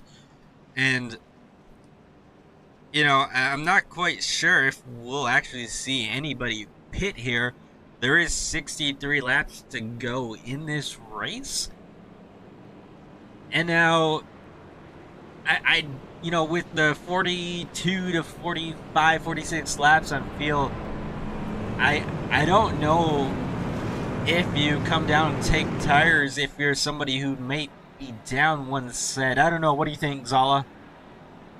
Yeah, I agree here. I don't think you take a set here. I think you're going to see a lot of these guys stay out and not take any fuel as they get past pit road. And yeah, no, none of these guys are going to make the trip down pit road here. Oh, it looks like we had a couple trucks go down pit road. Yeah, a little further back, looks like Colby Jackson is going to lead Justin Levine, Keith Shoemaker, Bryce Shoemaker, Jose Gonzalez. And then there's one other truck. I think that's Stoney. And obviously, Stoney having that wreck right there. Not surprised by him. Well, to make light of a smaller situation, Aaron told me last week that he wanted some TV time. Well, now you're going to get it. So, there you go, Aaron. There's your TV time. And let's go ahead and take a look at that, you know, while we mention that.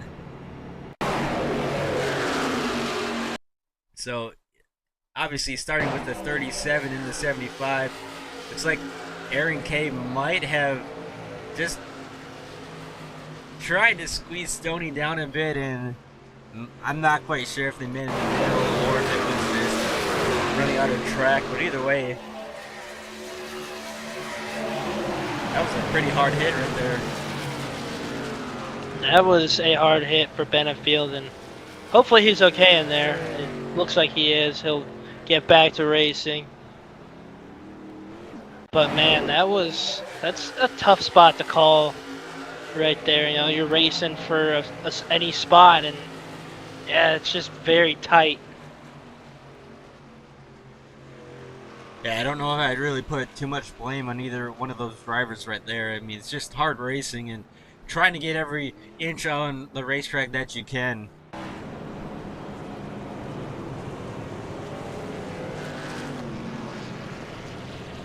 Well, we have a hit to choose. Joseph Causey taking the bottom, Jordan Berry on the top, Hamilton in third on the bottom, Day in fourth.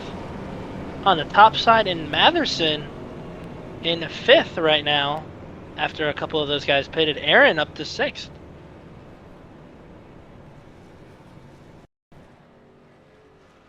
And, you know, we're talking about Landon Matheson all night, and with him being in this decent starting position, you know, like you said, I take your word that he's able to figure it out, and we've seen it kind of time and time again where Matheson can kind of figure out stuff towards the end of these races. Now, we'll see if maybe with the night conditions, if he might be a little bit better here, or if maybe he's just been saving something in the tank. Either way, though, sitting pretty right now for the time being, and as we take this green flag, I'm interested to see what he can do. Yeah, I am as well. Again, he's not on the freshest tires. Colby, Justin are the guys on the freshest tires, but we'll see what here over this run. In the restart zone, green flag back in the air. Kazi leading them off once again.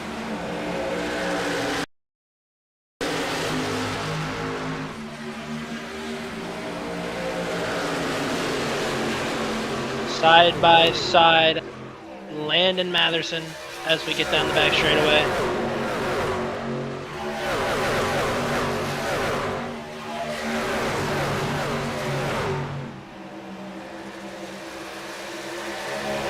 Hamilton the second, behind Kazi now.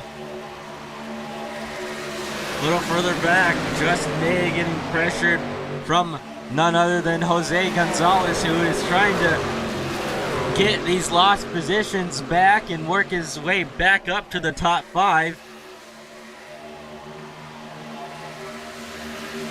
Yeah, and Reese Hamilton putting the pressure on here, or at least he was for a second there. Putting the pressure on Joseph Causey. Hamilton's a guy who wants to win. There's a couple of guys that hit the wall there. I believe it was Hamilton and Barry. Hamilton not losing as much time as Barry did there. Yeah, Hamilton and Barry, I think both. I don't think it was a lot, but they definitely did hit the wall just a bit as Barry is now under pressure from Matherson, who is going to move into this third spot. So Matherson showing strong here on this restart, able to gain a few spots. Right now, going to have to hold off Justin Levine, who is trying to follow with him, as Jordan Barry is going to get shuffled back to at least 5th position.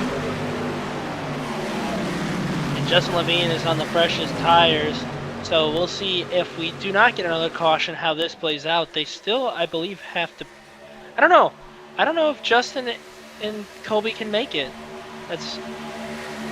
That'll be something that we continue to check on throughout the rest of this run, as Justin goes side by side with Matherson now. Yeah, I don't think from my math that they would be able to make it from that pit stop. I think they would still have to pit for some sort of fuel. However, depending on how this works out, I don't think you would need to take a full 2 tanks or 2 cans of fuel, and that would definitely allow you to play around with some strategy if they're able to get to the race lead here. Kazi, Kazi's holding his own for the time being, as Levine slowly working his way up to the back bumper of Joseph Kazi.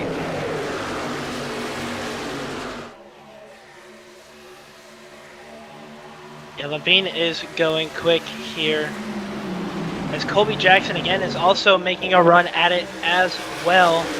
He also has the same tires as Justin Levine.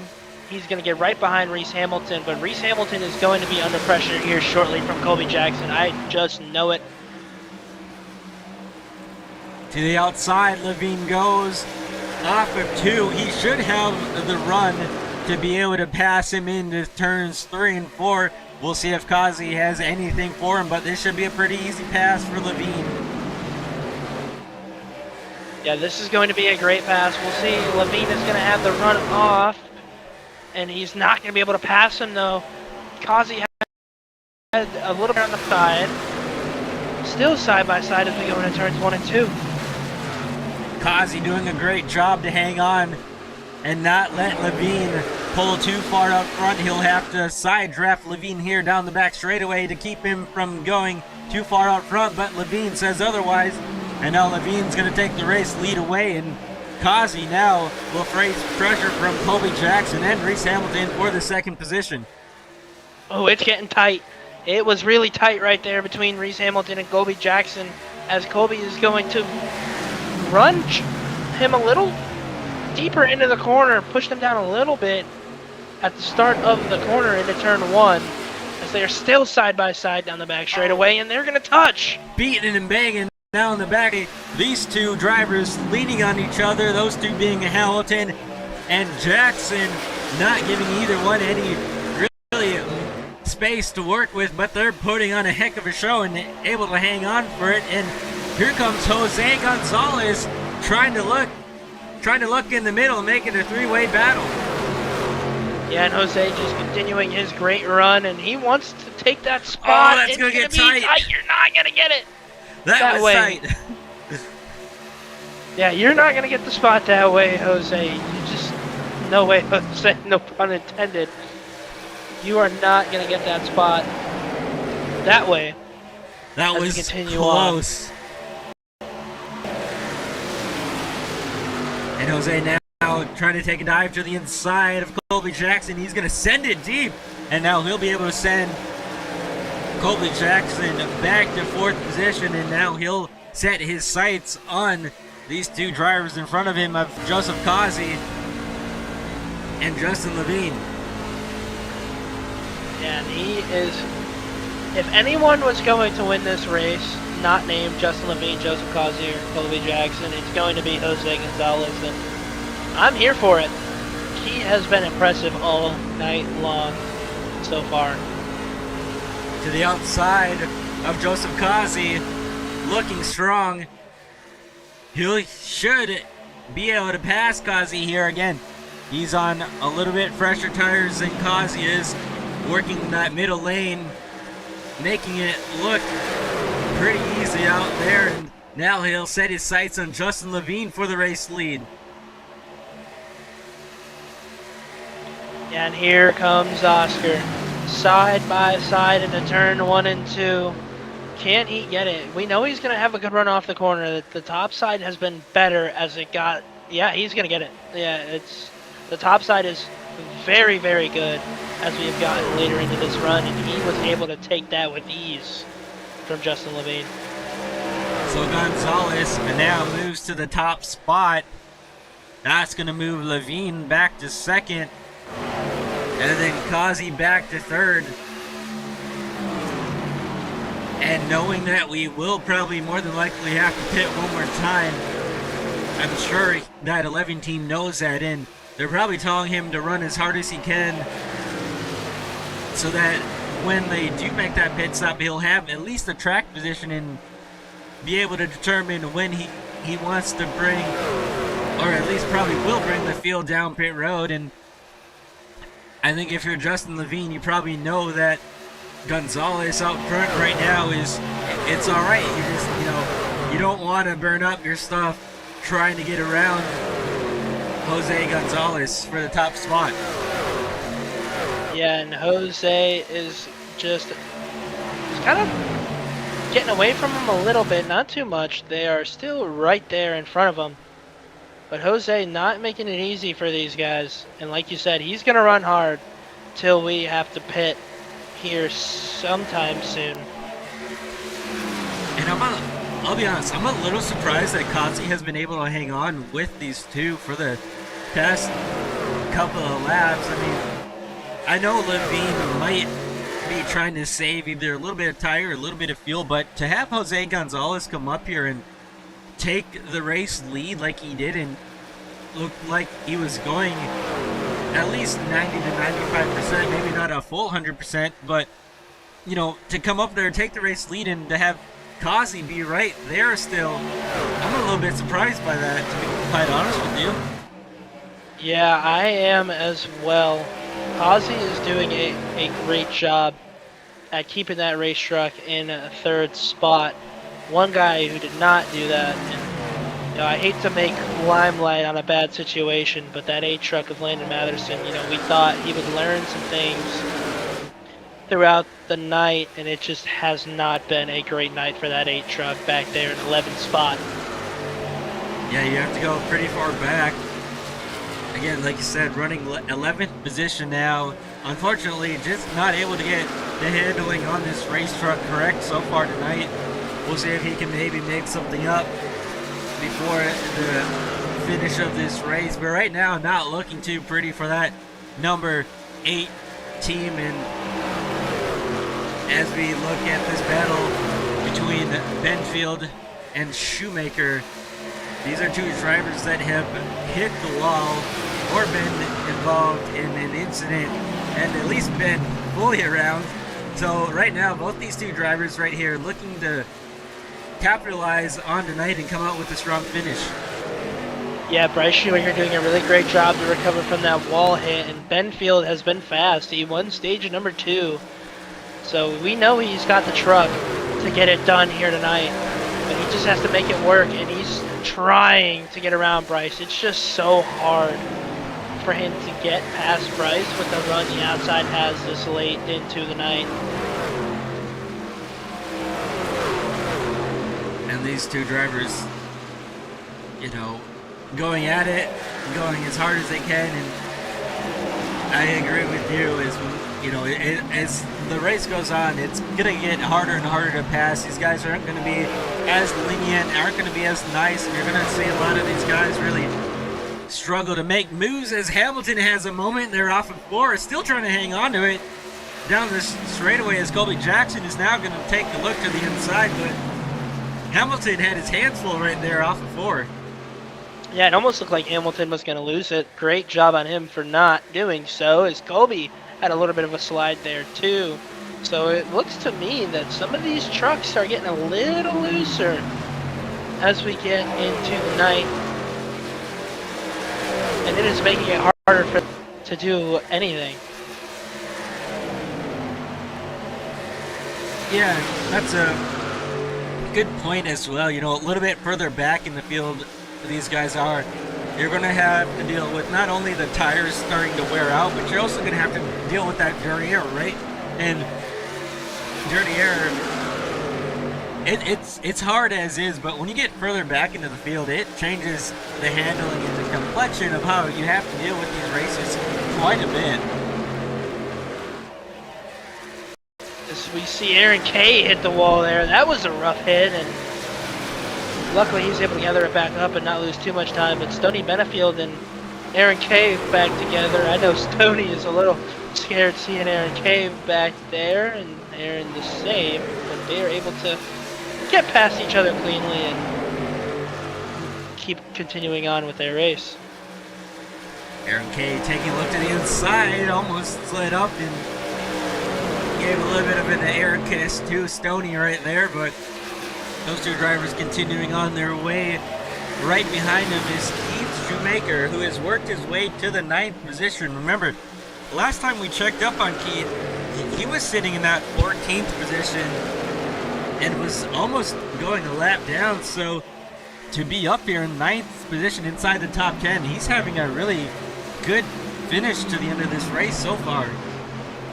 Yeah, and one guy that is hurting tonight is that 47 truck of Jim Foskett, 36 laps down. So unfortunately for him, I do not think that it's going to be enough to make the playoffs.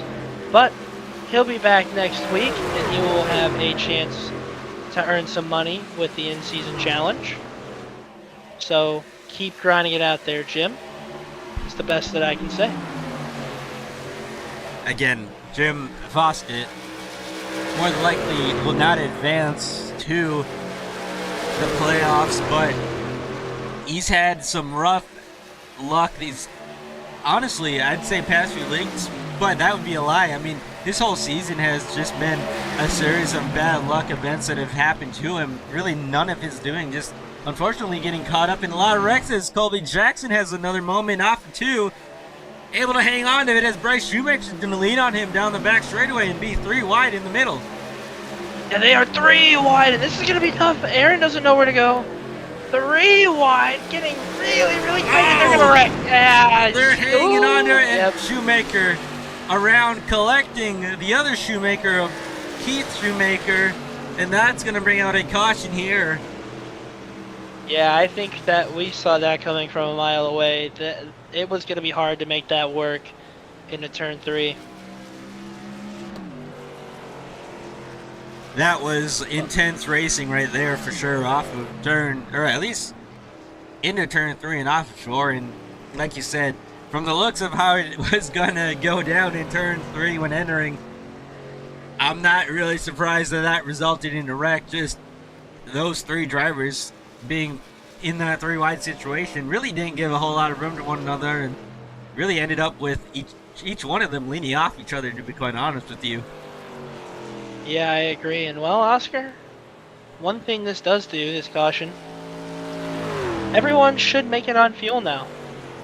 So fuel strategy, you can throw that out the window. Yeah, and that's a good point to make. You know, with our estimated fuel of about 40-ish to about 46 laps, it's pretty much cancels out what green flag pit stop we would have to make. So at this point in time, obviously you're going to need to take the 4 tires. You're going to need to take the full fuel as well. And after that, I mean, it's going to be pretty much boys have at it. Yeah, and we're going to see, you know, these guys, these people watching thought they saw aggressiveness early into this race. Yeah, well, we're going to see it now. We're going to see a lot of drivers be more aggressive here after this caution.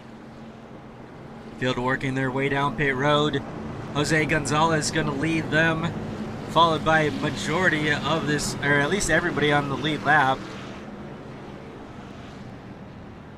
Reese Hamilton coming to a stop in his box. Aaron Kay, Justin Day right in front of him. We'll see who gets the race off pit road. Justin Levine off and away. Joseph Kazi as well. Those two drivers trying to race their way off pit road, and looks like Levine should have it here. Yeah, it looked like Levine got it, but maybe he didn't. Kazi's out front, so it did look like Levine had it, but iRacing says no, and it looks like it'll be Joseph Kazi leading us off of pit road. Kazi winning that pace race off pit road. Either way, that was a really close call, and both of those drivers will be making up the front row. And you know, we talk about pit stops and not having to deal with the green flag pit stop, and I'm not quite sure if there's something with Jose Gonzalez here. He's still sitting on pit road. Yeah, that's an interesting one. Jose was our leader, so either something went wrong or he had to use the restroom or something. I don't know what happened there quite yet. We probably won't know unless Jose gets into the top 3, which he definitely has top 3 speed, so it's not out of the question yet. But I guess we'll find out. Yeah, that's a, again, we won't know until more than likely after the race, but pretty surprising to see that extended pit stop right there. And if it was an issue of some sort, thankfully it wasn't under green flag conditions, because that would absolutely end his race. But he's going to have some ground to make up here on this restart if he wants to get back to the top spot and contend for the race win. Yeah, it's going to be a huge battle now going through this field. Luckily for him, there's not a lot of trucks he has to pass, but it's still going to be a challenge with everyone harder than they would have early on in this race. Joseph Kazi, Justin Levine gonna make up the front row on this restart, and are we surprised by those two names being up front? Not really. But if it's anything, if they're gonna race like they did in that at the end of that first stage, we're in for a treat. And Pace Truck's gonna pull off turn number 4. These two drivers gonna lead the field to green in just a second as Starter got the green flag in hand. We're racing once again. Kazi with a great restart over Levine and Hamilton in that second row now. As Colby was looking to pinch it 3 wide, there was no hole for him, but he's going to make a hole, and he's going to take it 3 wide down the back straightaway on Stoney Benefield and Justin Day. Aggressive moves from Colby Jackson, but that's been his signature move here all night and all season long, and it's going to work out for him as he's going to slot into that 4th position.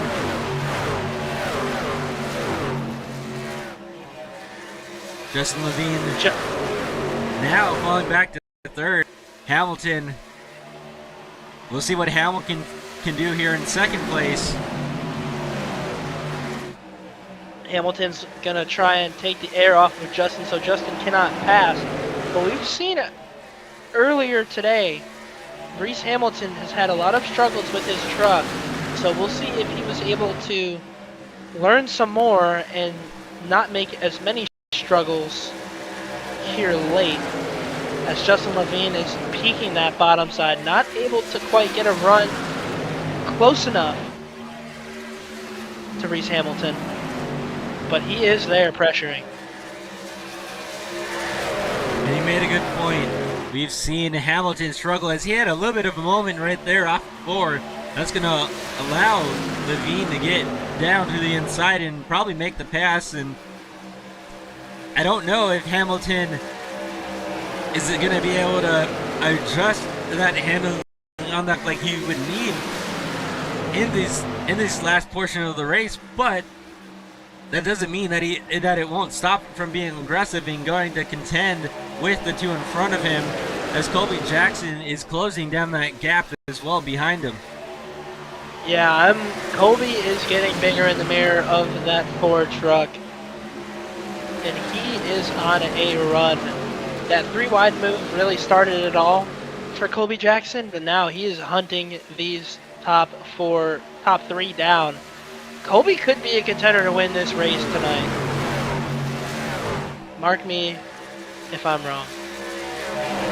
We'll see if Colby Jackson has something for the 3 in front of him after that aggressive move to go 3 wide in the middle and get that 4th position away. Trying to use all that momentum and carry himself to get around Reese Hamilton for the 3rd position. The top 6 now kind of all close together. Keith Shoemaker, after that spin with Bryce, has moved his way up to the 6th position. So continuing on a solid night for this 88 truck, looking to maybe possibly get in the top 5 as well.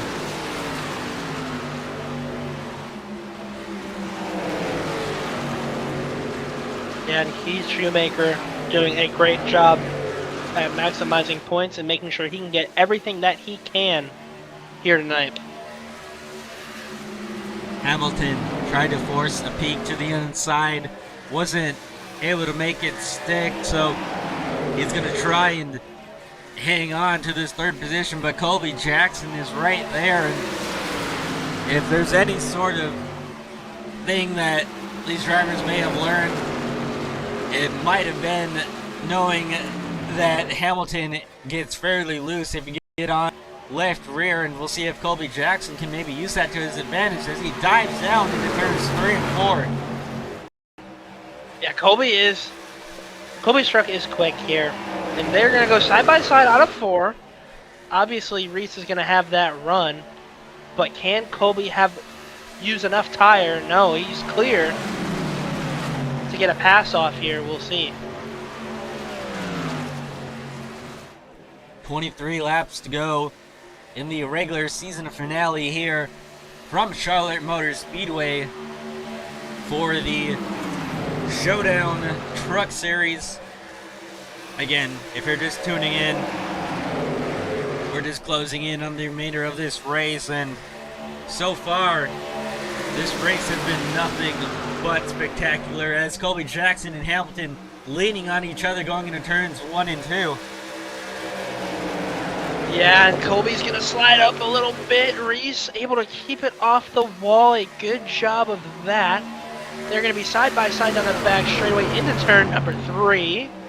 And we'll see if Colby can make a run. It's going to be so hard for him to get past Reese Hamilton on the bottom side unless Reese makes a mistake, which he almost did there, but still has enough for the moment, as Justin Levine is going to make a pass on Kazi, it looks like. Kazi, Levine going at it for the race lead. Levine working that bottom lane, Kazi working a little bit higher. We'll see which one of these drivers is going to be able to have the momentum coming off for us. It's a dead even drag race down the front straightaway. Yeah, and this helps Colby Jackson a lot with them battling. It is going to bring them to him, and he is going to have a chance to battle for this win as well. And do you think these two might have learned, as they're leaning on each other again, do you think these two might have learned something a little bit after that stage 1 finish? Or do you think maybe they just threw that in the trash and said, we're going to race and be as aggressive as we want to be? Knowing those two, they threw it away.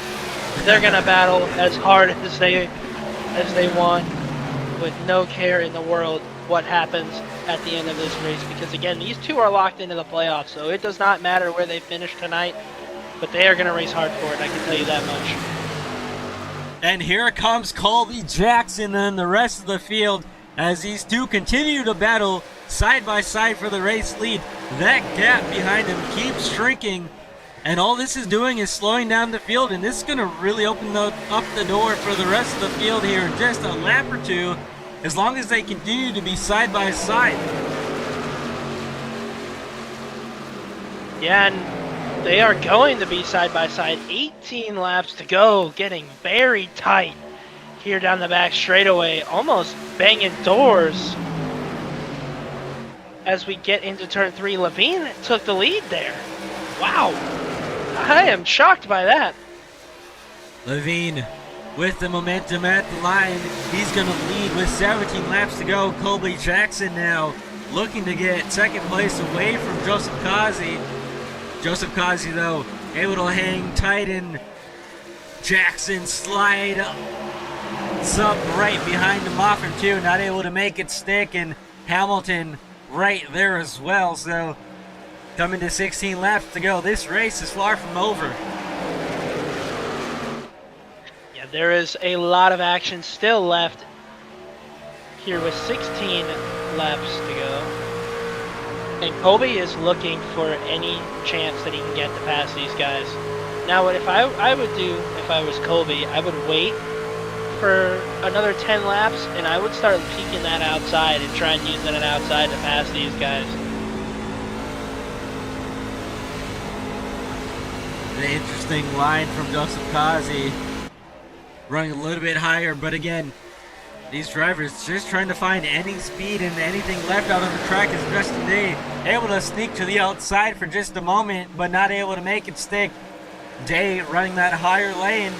We'll see if he can get a run off the top side down the back straightaway, but Colby Jackson able to hang on to that spot for now as we're coming around to 14 laps to go.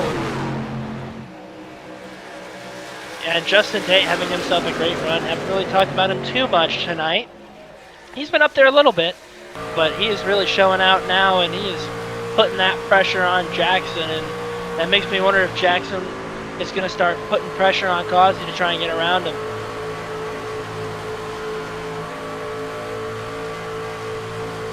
Oh, Kazi with a little slip up there. Yeah, I was just going to say Colby Jackson is there, but Kazi says, I'm not sure if that's going to be the case.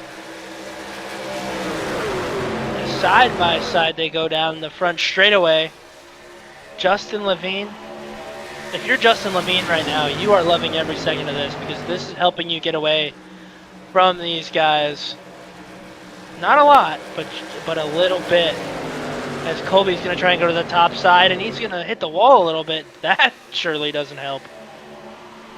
And the more these guys continue to race for the second place, the more Levine's going to pull away. And right now, Levine continuing to just slowly creep away from these guys behind him. Colby Jackson actually lost a little bit of time there to Joseph Kazi in that last lap. So if you're Kazi, you have a little bit of a gap behind you to maybe try and experiment to try and find some sort of speed, as Levine trying to snake the draft away on this straightaway. But Kazi, if he really wanted to, he could try and search for some sort of speed now that he has a little bit less pressure from not having Colby Jackson all over his rear.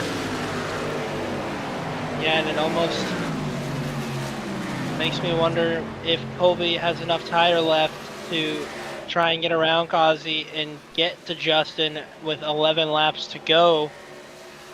Not a lot of time for Colby to get this done, but we'll see as time goes on in these 10 laps if Colby can make a pass and get to Justin Levine to try and get a win here. And he's looking to the inside here at the start finish line. Kazi, though, we'll see if he decides to let Colby Jackson have a little bit more room, and it looks like Colby Jackson should be able to slide up here on this straightaway. So Colby Jackson going to move into second position, and now he'll set his sights on Justin Levine. But again, the question remains, does he have enough tire and speed to catch Justin Levine, who is now half a second in front? Yeah, and that was the problem with him battling all that time, is you take up a lot of tire there. 9 laps to go. He's closing in a little bit, but not a lot. Not very much. These two drivers running very similar lap times that past lap. We'll see what this lap looks like. But time running out for Colby Jackson to make up that time on Justin Levine, as it'll be 8 laps to go here.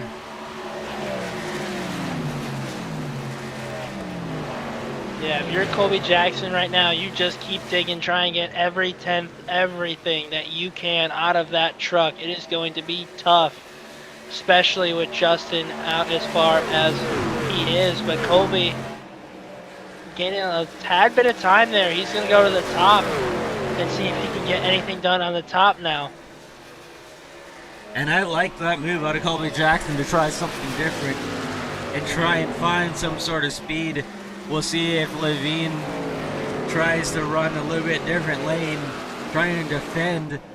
But Colby Jackson, I mean, he's going for this win, and he's not going to leave anything out on track, and I'm really impressed out of him right now and what I'm seeing. Yeah, he has made a lot of strides in the Sunday Night Showdown series, and I know he's going to get a win at some point in the Sunday Night series. Could even well be as early as tonight, but he will get a win here. Just under 6 laps to go for Justin Levine and the rest of the field. Take a look at the last lap time here on the screen. Pretty close laps between the top two. Colby Jackson a little bit quicker, and at the line it'll update, and again Colby Jackson's still a little bit quicker, but is it enough to actually catch Levine here with 5 laps to go and make a move? That's what we're going to have to wait and find out, as right now it's pretty much just slowly closing down. It's just not closing down as quick as Colby needs it to with the laps remaining. Yeah, and I don't want to bring the announcer's jinx into this, but one thing you don't want to see here is that yellow thing they call a caution, because that changes everything. With 4 laps to go, I don't think there's going to be one, but you never know. And Colby is just stuck on an island right now. There is nothing that he can do. Like, he's getting closer to Justin. It's just not enough. Again, Justin Levine, one of the best in this league, getting hunted down by Colby Jackson. And I don't want to take away anything from Colby Jackson, because either way, tonight has been a spectacular night for him. And to go out here and to at least be trying to contend with Justin Levine and Joseph Kazi is truly within itself a spectacular sight to see from him. And I'm sure it's going to give him a lot of respect, even if he isn't able to come down with the win with just under 3 laps to go, coming to 2 laps to go at the line. Again, Jackson here to make a name for himself, and he's doing just that currently. Yeah, he is doing a great job either way. As we get into out of turn 2, down the back straightaway, Levine snaking again, snaking that draft. You see that a lot in IndyCar. They do it in IndyCar to snake the draft, and he is doing it pretty well. It doesn't really do much here in the NASCAR side of things, but white flag is out, and Levine will take the white flag. One more time around for Justin Levine here in the regular season finale from Charlotte Motor Speedway for the Sunday Night Showdown series. Just one more set of corners, and Justin Levine will be coming home with win number 4 on the season.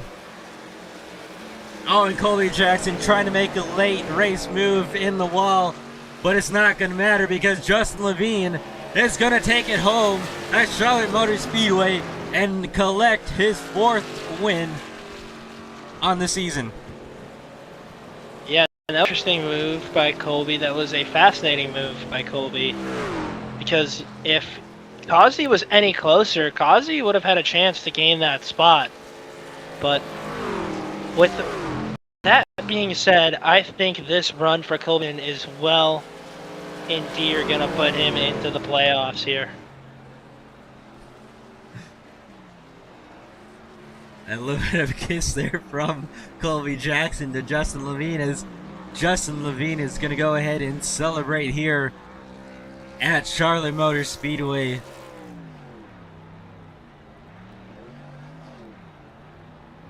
The groundskeepers are not going to be happy with Justin Levine there. No, they won't, but Justin Levine earned it and deserved it. And what a spectacular race from start to finish.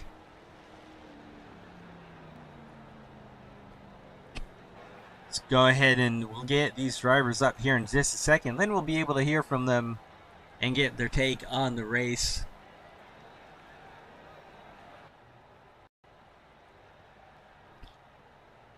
And what a race it was. Indeed, and we got our first driver here. We're going to go ahead and get Levine in the booth here in just a second. Justin Levine, you got us. Yes, I do. Congrats on the win here tonight at Charlotte Motor Speedway. Race win at number 4. You had a hard charging Colby Jackson right there at the end, and a pretty interesting stage 1 finish. Tell me a little bit about what your night was like and really what all you did to capitalize on that race win tonight. Just protect the tires at all costs. No matter what, you had to keep the right front on it, and you used the right rear. Long as you kept the right front, you had a choice if you want to run the bottom and run the paint to have grip, or you wanted to go to the top and burn off the right front if you're a little bit loose. And all race long it was tire management, and towards the end I thought it was going to be fuel strat until I think we got a caution with like under 40 to go. Then it was just make sure I got clean air and don't give it up. Yeah, and you talked about, needing safe tire and clean air being, key in, especially in this truck, at least for right now. I mean, they did some aero adjustments, and really clean air is pretty much king at this point in this series. But tell me a little bit about that transition from day to night and how it affected maybe either your handling or your style of driving. It definitely sped up. A lot more grip at night once the track cooled down. I think we were almost 100 degrees during the day, and it dropped down to all the way to 88. During the day, it was nice and slick. You definitely were able to drive off your right rear no matter where you were on the track. And at night, having that much grip, you were faster in the corners, which was easier to burn off the right front. And I started noticing it coming to the end of stage 2 when I couldn't catch Kazi on the same set of tires. And that actually played a big role into the end, because no matter what, I was trying to figure out how I was going to keep clean air on Kazi, and if Kazi was going to be able to clear me when he was pinching me there. And as long as I just keep my nose there, it was going to get him arrow loose to the point where I could always just stay toe-to-toe with him until he started burning off the right front. And the second he got dirty air, Kazi faded, and Colby was able to jump around him, and I think the gap was just too much for Colby to run down without Kazi being able to push him. Yeah, and that's a good point you mentioned, was especially after that run where, I mean, we were both surprised that Kazi was able to hang right there with you. After that, I think I did the math, and it was about like 15 lap tire difference, and that was pretty interesting to see Kazi be able to stick with you. But either way, strategy able to work out, able to capitalize on that early incident and not make it, determine your night, and win 4 wins on the season right behind Joseph Kazi. And going into the playoffs, I mean, what exactly momentum does this give you for this playoff in this first round? Oh, big. You always want to end this regular season with a win, or at least on a high note, and there's no better achievement than winning right now. Winning's everything. And what we got 3 races coming up going into Iowa. So we have Iowa, Texas, and I'll still call it Atlanta. I don't care about Echo Park. But you want to have as much momentum, especially stage points and everything. You just want to have a bit of a cushion, especially going into the playoffs, God forbid, like a track like Atlanta, where super speedway racing, one bad bump or one bad pit stop can end your race. Yeah, and that's exactly what these playoffs are going to come down to. Essentially, is minimizing those mistakes and capitalizing on each race and getting as many points as you can and maximizing that effort in these races and going into this playoffs. I don't want to keep you too long though. I want to allow you to go celebrate your fourth win on the season and the win tonight here. Um, However, before I let you go, is there any sponsors or any shout outs you'd like to give? Of course, shout out to you and Jacob. Can't wait to go back watch the broadcast. Happy you finally got a number two. You don't gotta do it by yourself, but can't wait to go back and rewatch the broadcast here. And of course, Bryce and all the admins for putting it on, all the viewers, and of course, whatnot.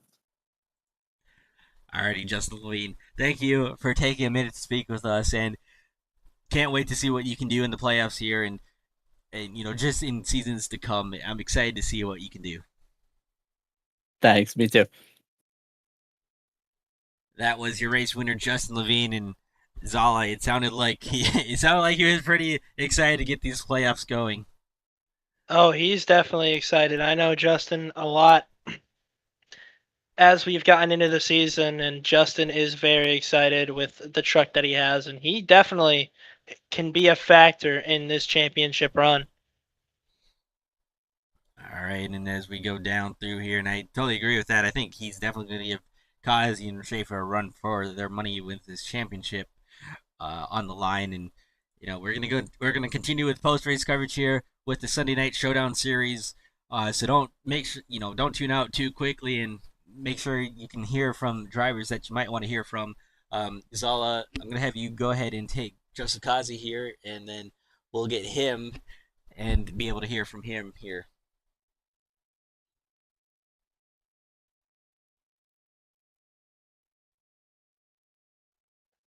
Joseph Kazi ended up finishing at third here tonight. Take us through a little bit of that run and how things played out for you at the end of that race. It was very up and down. We drove to the front, we just went to the back, we went back to the front, we went back and back to the front, and it just came a little bit short, just a little bit. But all in all, the run was great. If I had to do something different, I go to basically Justin go to me and burning my stuff up at the top. And I should have not have done it. But yeah, all in all, still a great run. It don't matter. Hats off to him. Yeah, but that was a great. I thought it was a fantastic. We had a fantastic battle. All in all, that was a fantastic race. Yeah, I agree. That was a great race all around. Another question I have for you is, do you think track position mattered for you guys tonight, or was it more of raw speed from where you were at? There were a lot of cautions tonight, a lot more than I think Oscar and I expected anyway. I feel like there was a lot more cautions than what I was expecting too. I was kind of hoping for a caution there at the end. But yeah, I don't know. I mean, track position did help if you're trying to, stay towards the front, and all that. But I feel like you could make moves and everything. The track was very, very racy. Like you could go practically anywhere. You needed clean air and someone not getting you loose. So basically, those two things and fun. And what do you think a run like this does for your confidence going into the playoffs? We're looking at a driver to knock off the well and mighty Reese Schaefer. He wasn't here tonight on vacation, but we're looking for a driver to knock him off. And you're one of those guys that has been in the mix with Justin as well. How does this bring confidence going into the playoffs? It brings a lot of confidence. And we've been our performance has been great. Times that we should not have won, we won. And the times we should have won, we were either there or we won. Like tonight, that was a race that we could have won there, but, word out at the end. Just got to keep that kind of performance up. And we will hopefully make it towards the end of this championship coming out victorious. But we will see. Time will tell. That is true. Time will tell. Well, before I let you go here, is there anything else you would like to, any sponsors you would like to thank, anything else you'd like to say before we let you go? Thanks, Jordan, for the paint. Some paint. I think it brings out the best in me. I believe my car paint always brings out the best in me. Some of the paints I've ran before, I believe it gives bad juju, but this one gives me a bunch of good juju. Other than that, thanks to the broadcast. Thanks everybody came out and race. Too bad we didn't get more, but it was still a fantastic race there at the end to the finish. Hey, congratulations to Justin. Thank you to the broadcast. Thank you everybody that show up. And we appreciate that, Oscar. I mean, Oscar. Where am I? Where's my head at? Sorry. We appreciate that, Kazi. And I will take you to Oscar. That was where my head was going with our third place finisher, Colby Jackson. Colby Jackson, congrats on the second place run. The aggression level was something to watch tonight, and honestly, I was pretty impressed with how you're able to make those moves, especially there at the end, three wide in the middle, and able to capitalize it.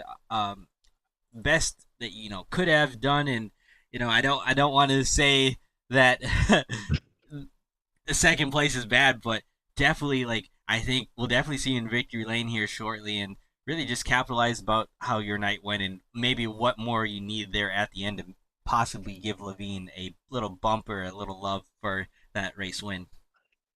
Yeah, I mean, Justin, he's just all around one of the best drivers on the sim, in my opinion.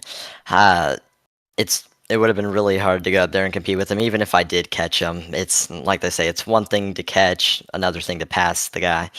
But I'm just glad I was able to get a 1-2 with him tonight and just run up there. I mean, Justin's been the one that has taught me the most on the sim on my time. I've only been on here for a couple years, so I'm glad to have a teacher like him that's able to work with me and have patience, show me the way, and we still have a lot of fun there and there. He did get into me in stage 1. I got him back by getting him into the wall. So we were just having a lot of fun. I do want to apologize for Jose. I went for a gap to the inside that was there. Then it closed. I should have cut him some more slack there. I was just trying to get back up there to Justin and Kazi before they got away. But I mean, yeah, and about the aggressive driving, I mean, I just always like to let it all hang out on the racetrack. I mean, you got to have fun on the sim. I mean, it comes down to having fun, and if you're not having fun, then you don't need to be doing it. And driving aggressive and all out on here is having a lot of fun, just beating and banging with friends. That's what's fun on here. Yeah, and you make a good point of that, and I kind of can agree to that. I mean, from my time with driving, it's like if you're not having fun, then why even be out there, And to be able to have Exactly. a great group of guys and people that you can race with, and maybe not be so gentle with it as that. Yeah. It can always make it more exciting, and just as like you said, you have a great teacher, and as you progress and be able to maybe put him to rest behind you with a win or two here and there. I think this is definitely just the beginning of that, and I think unofficially you are in the playoffs. I'd have to look at the Yes, points, I am indeed in the playoffs. So yeah. that's one thing I forgot to mention. I'm glad that we're gonna get to have a playoff run here. I got really sick back and missed a few races. And so that kind of put me in a bad situation under the cut line, but came back, got third last week at Watkins Glen, second this week, and I guess that can only mean one thing for next week. Yeah, and you make a good point of that, and I want to touch on that real quick a little bit more. First time in the playoffs here for you, and really, what are your expectations with going to the playoffs? And I know it's going to be a little bit different probably from seasons past. It seems like there's a little bit more competition here, but what is your goal and agenda for these playoffs? I mean, my goal's the same as everybody else's goal that made the playoffs to make it to the Champ 4 and win it all. I mean, there's nothing else that you came here to do than that. And I like that answer a lot, and I think you'll definitely be one to watch in these playoffs, and as these weeks and races click down, I think we'll definitely be able to speak to you in victory lane. I think it's just a matter of time before we do so. Yeah. Before I let you go, is there any sponsors you'd like to thank or any other shout outs you'd like to give? Yeah, well, all glory to God, of course. Would always like to thank my family. Uh, you know, don't have the best setup, but we afford what we can. And I mean, just want to thank Duval County Transmission, Napa, Backwards Farm, all the people that support me in my real world racing, and just a shout out to them, just in case they ever run across this. Very good group of people. But yeah, had a very fun race, probably the best race that I've had. Well, Kobe Jackson, I think I can agree to it being probably one of the most fun, and at least from my point, one of the most fun races that you've probably had. And again, hopefully we'll be able to speak to you again in the future here. Heck yeah, Thank you for speaking with us here. Alrighty, let's go ahead. Jacob Zolla. Let's pull up. Who do you want to speak to? Hamilton or Shoemaker first? Let's do Bryce. Let's do Bryce. All right, let's bring Bryce up here. And Bryce, kind of a up and down night for you there, I'd say. A few hard hits, and unfortunately, not the result you probably wanted there in 12th position. But really, I mean, I guess go over on the ups and the downs of your night, and really what the turning point of having that bad luck was for you. I just want to start off by saying that was 98% downs, maybe 1.5% of ups. So, yeah, that's definitely not how we planned the night at all. Obviously, I had to serve in EOL to start this race because of an incident I was in 2 weeks ago, or 2 races ago, which I forgot to serve last week. So I had to make sure I served that tonight. And then, I don't know, this new aero model, it is just so much dirtier. You cannot pass when you're that far back. And they're 2 and 3 wide. There's nowhere to go. So once we made our way up, got some stage points, second stage rolls around, and if you don't know this about the new package, you can get aero loose if someone's right on your bumper. I got aero loose and absolutely took Joseph Kazi out, so I got to apologize to him. That blew our engine. 2 laps down. We finally got our 2 laps back. The 9 truck does in front of me. We repair that. And then I make my way back to 4th, and I get right behind Justin Day's dirty air when I felt like my wheel just disconnected and I went straight into the outside wall. So, I think there was another wreck after that too that I got collected in. Just battling super hard for 10th, which was a lot of fun, but that was the back of the field. But besides that, yeah, like I said, mostly downs. Hopefully this is us getting our bad luck out of the way before the playoffs kick off next week. So, yeah, that was that. Yeah, and you talk about the playoffs beginning next week. You're one of the drivers who will be in the playoffs and will be starting their journey to the championship hunt. And we saw some, you know, good runs out of you last season in those playoffs, and just overall, with the win last year. What really is your expectation for this season and making the playoffs again for the second straight season in a row? I'm not sure yet. I mean, we made the championship 4, which felt like a championship to me last season. So we're obviously going to try to repeat that. That's the goal. But Joseph Kazi ate up all the playoff points, so we're all even here basically, besides him and maybe Justin Levine. So this is definitely, I feel like, going to be a whole new vibe to these playoffs this season, just because everyone is so even. I mean, Reece Schaefer is our only champion in the league around season 4, and he only has 3 playoff points entering. So that says it all. So we're gonna have to be consistent. We're gonna have to survive, especially some of these super speedways, and we're gonna have to overcome some of the tracks that we're not good at. And I believe our first playoff race is Iowa, and that is not a track I'm good at on either variation. So we're gonna have to do up the practice a little bit, and really again hope the bad luck is just out of the way. Because I mean, tonight when I had good runs and got up to fourth, like I felt like I was just as fast as Kazi or Justin Levine, to be honest. So I know it didn't look like it, but I did get some confidence out of tonight's race.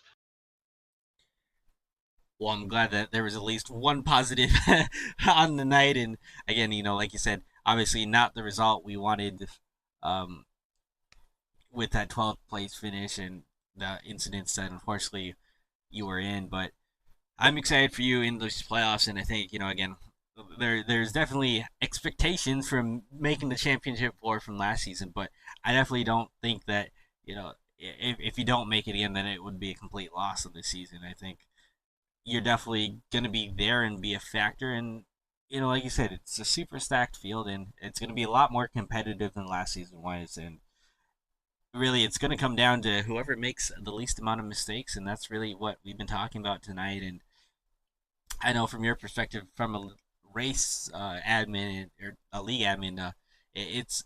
I mean, let's just go into that real quick and talk about overall from a racing standpoint about how tonight was. It was definitely a little bit more messier just for how small the field is. For whatever reason, weird time, but a lot of people on vacation tonight and some co-owners being on date nights, I guess. But shout out Derek. Yeah, it seemed like the truck was really loose. I'm not shocked, but there was definitely more wrecks than I feel like we have had this season. So nothing on the drivers. I don't think it was even on the drivers. I mean, trucks, you're packed up. It's under the lights, a lot of grip.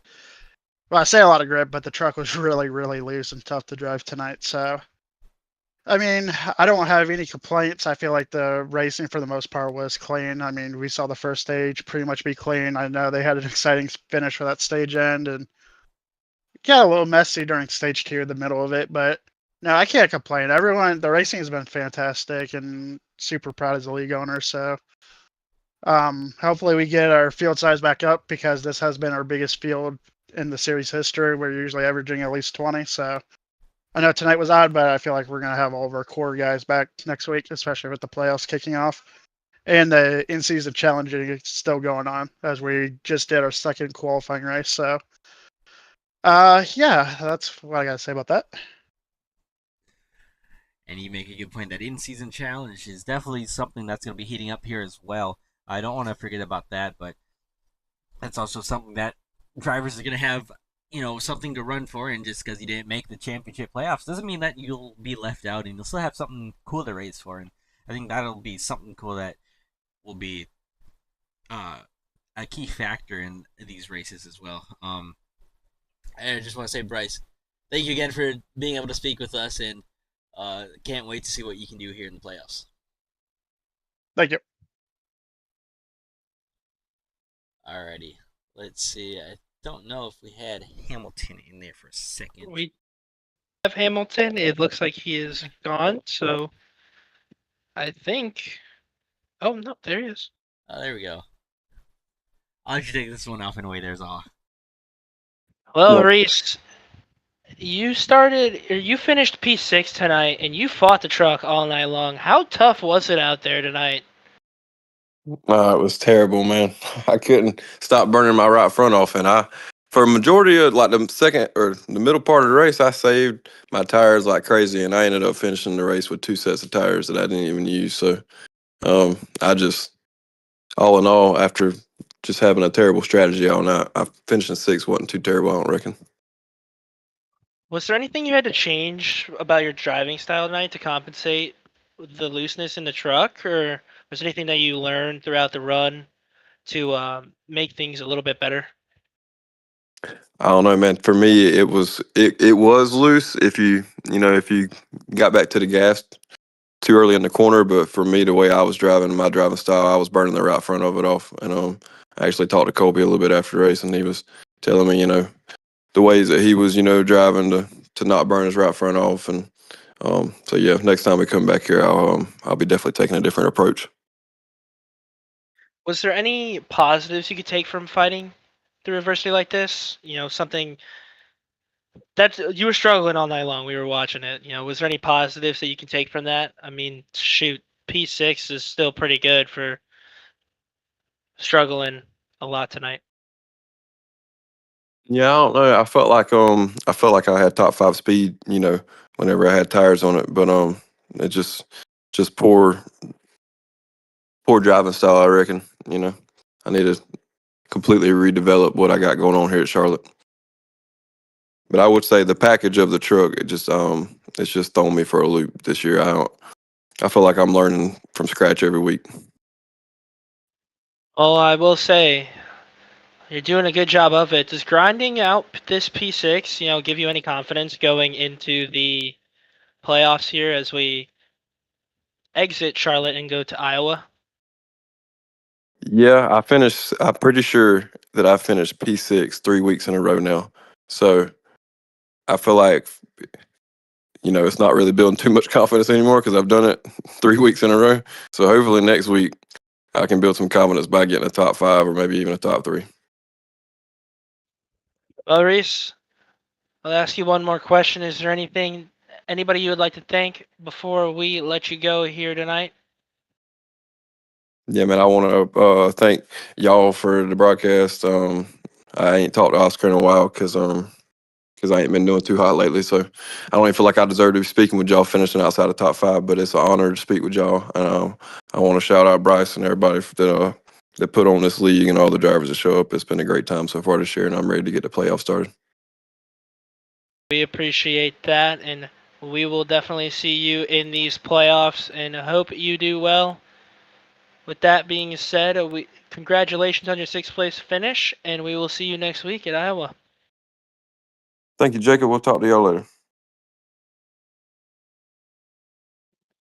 Now, Oscar, I think that's it for us for interviews tonight. Yeah, no, it was great to be able to hear from a few extra drivers, especially at the regular season finale. Don't want to have to keep us too late, but it was pretty good to hear from some other drivers that did not finish in the top 3 and get their say and opinion on either the race or the playoffs. And honestly, I think the only thing we have to look up is just the race results, and then we can head off here and get on to Iowa. But let's go ahead and do that quick before we get too far ahead. Yeah, that sounds about right. Looking at our race results, Justin Levine again with the race win, Colby Jackson with 2nd place, then Joseph Kazi there in 3rd place, Justin Day with 4th place, Jordan Berry in 5th, Reese Hamilton in 6th, Keith Shoemaker in 7th. A really good night for him right there again. Pretty quiet night for him. I got involved in that one incident, but still, either way, a really good solid finish there for the Shoemaker in that 88 truck. And behind him in 8th position, we have Stoney Benfield and then Aaron Kay and Jose Gonzalez rounding out the top 10. Yep, and then after that, you have Landon Matherson in 11th. Wasn't quite able to learn anything with the result tonight, but he'll look to get it back next week at Iowa. 12th, you have Bryce Shoemaker. 14th, it says 14th, but it should be 13th, Jason Miz. 14th, Jim Foskett, and Rob Hamp rounding out the field in 15th, 75 laps down. Yeah, that's a interesting thing. I wonder. That's just got to be a visual. I was wondering that as well. I was like, yeah, I was like, what? That's. I'm pretty sure they went out at the same time. I'm assuming it just kind of spit it out. Those drivers at a similar position just didn't know where to place them. But either way, doesn't matter too much. Just had us kicked up there for a moment. So with that, again, the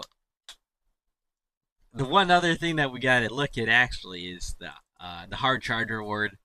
Again, I don't. Oh, we're out of time for actually showing this properly, but it was Justin Levine who is our hard charger. Again, that is presented by Raps by JB. Thank you to those guys for continuing to sponsor this Hard Charger Award and the in-season challenge. Justin Levine went from 15th to 1st, and you know that's pretty much the whole field. So obviously, gonna get that pretty easily, and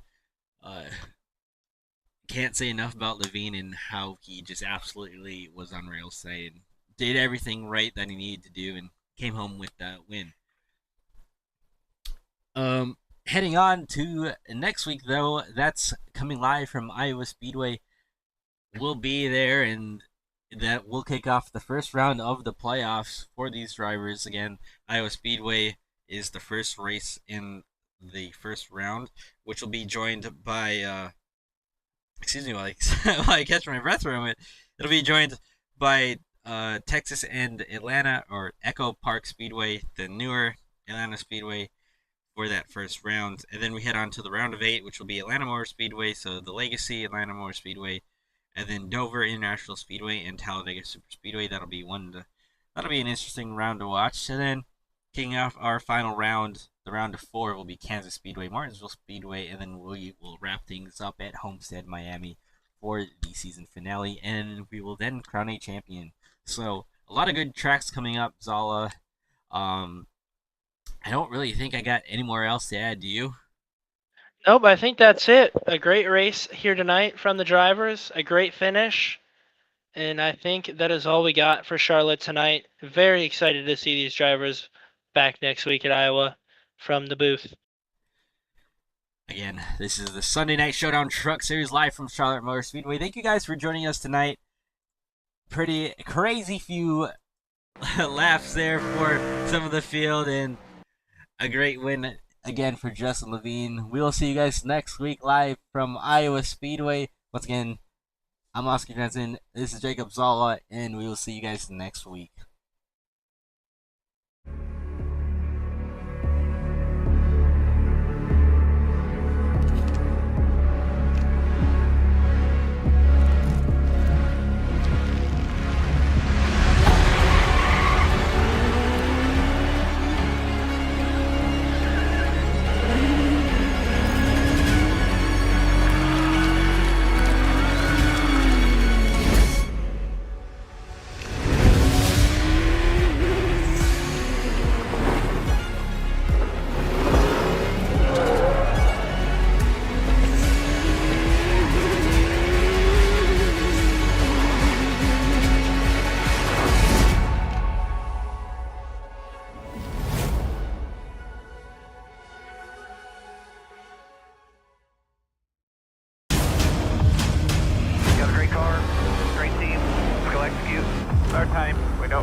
Racing isn't easy, but experiencing it is.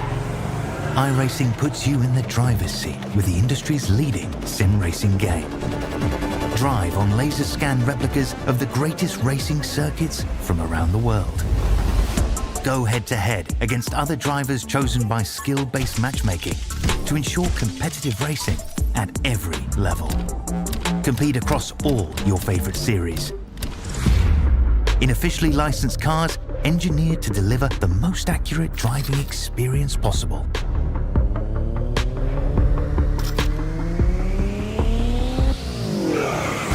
Join a race or host your own with players from across the globe. Race against the computer or in a league with friends. Feel the thrill behind the wheel. Visit iRacing.com.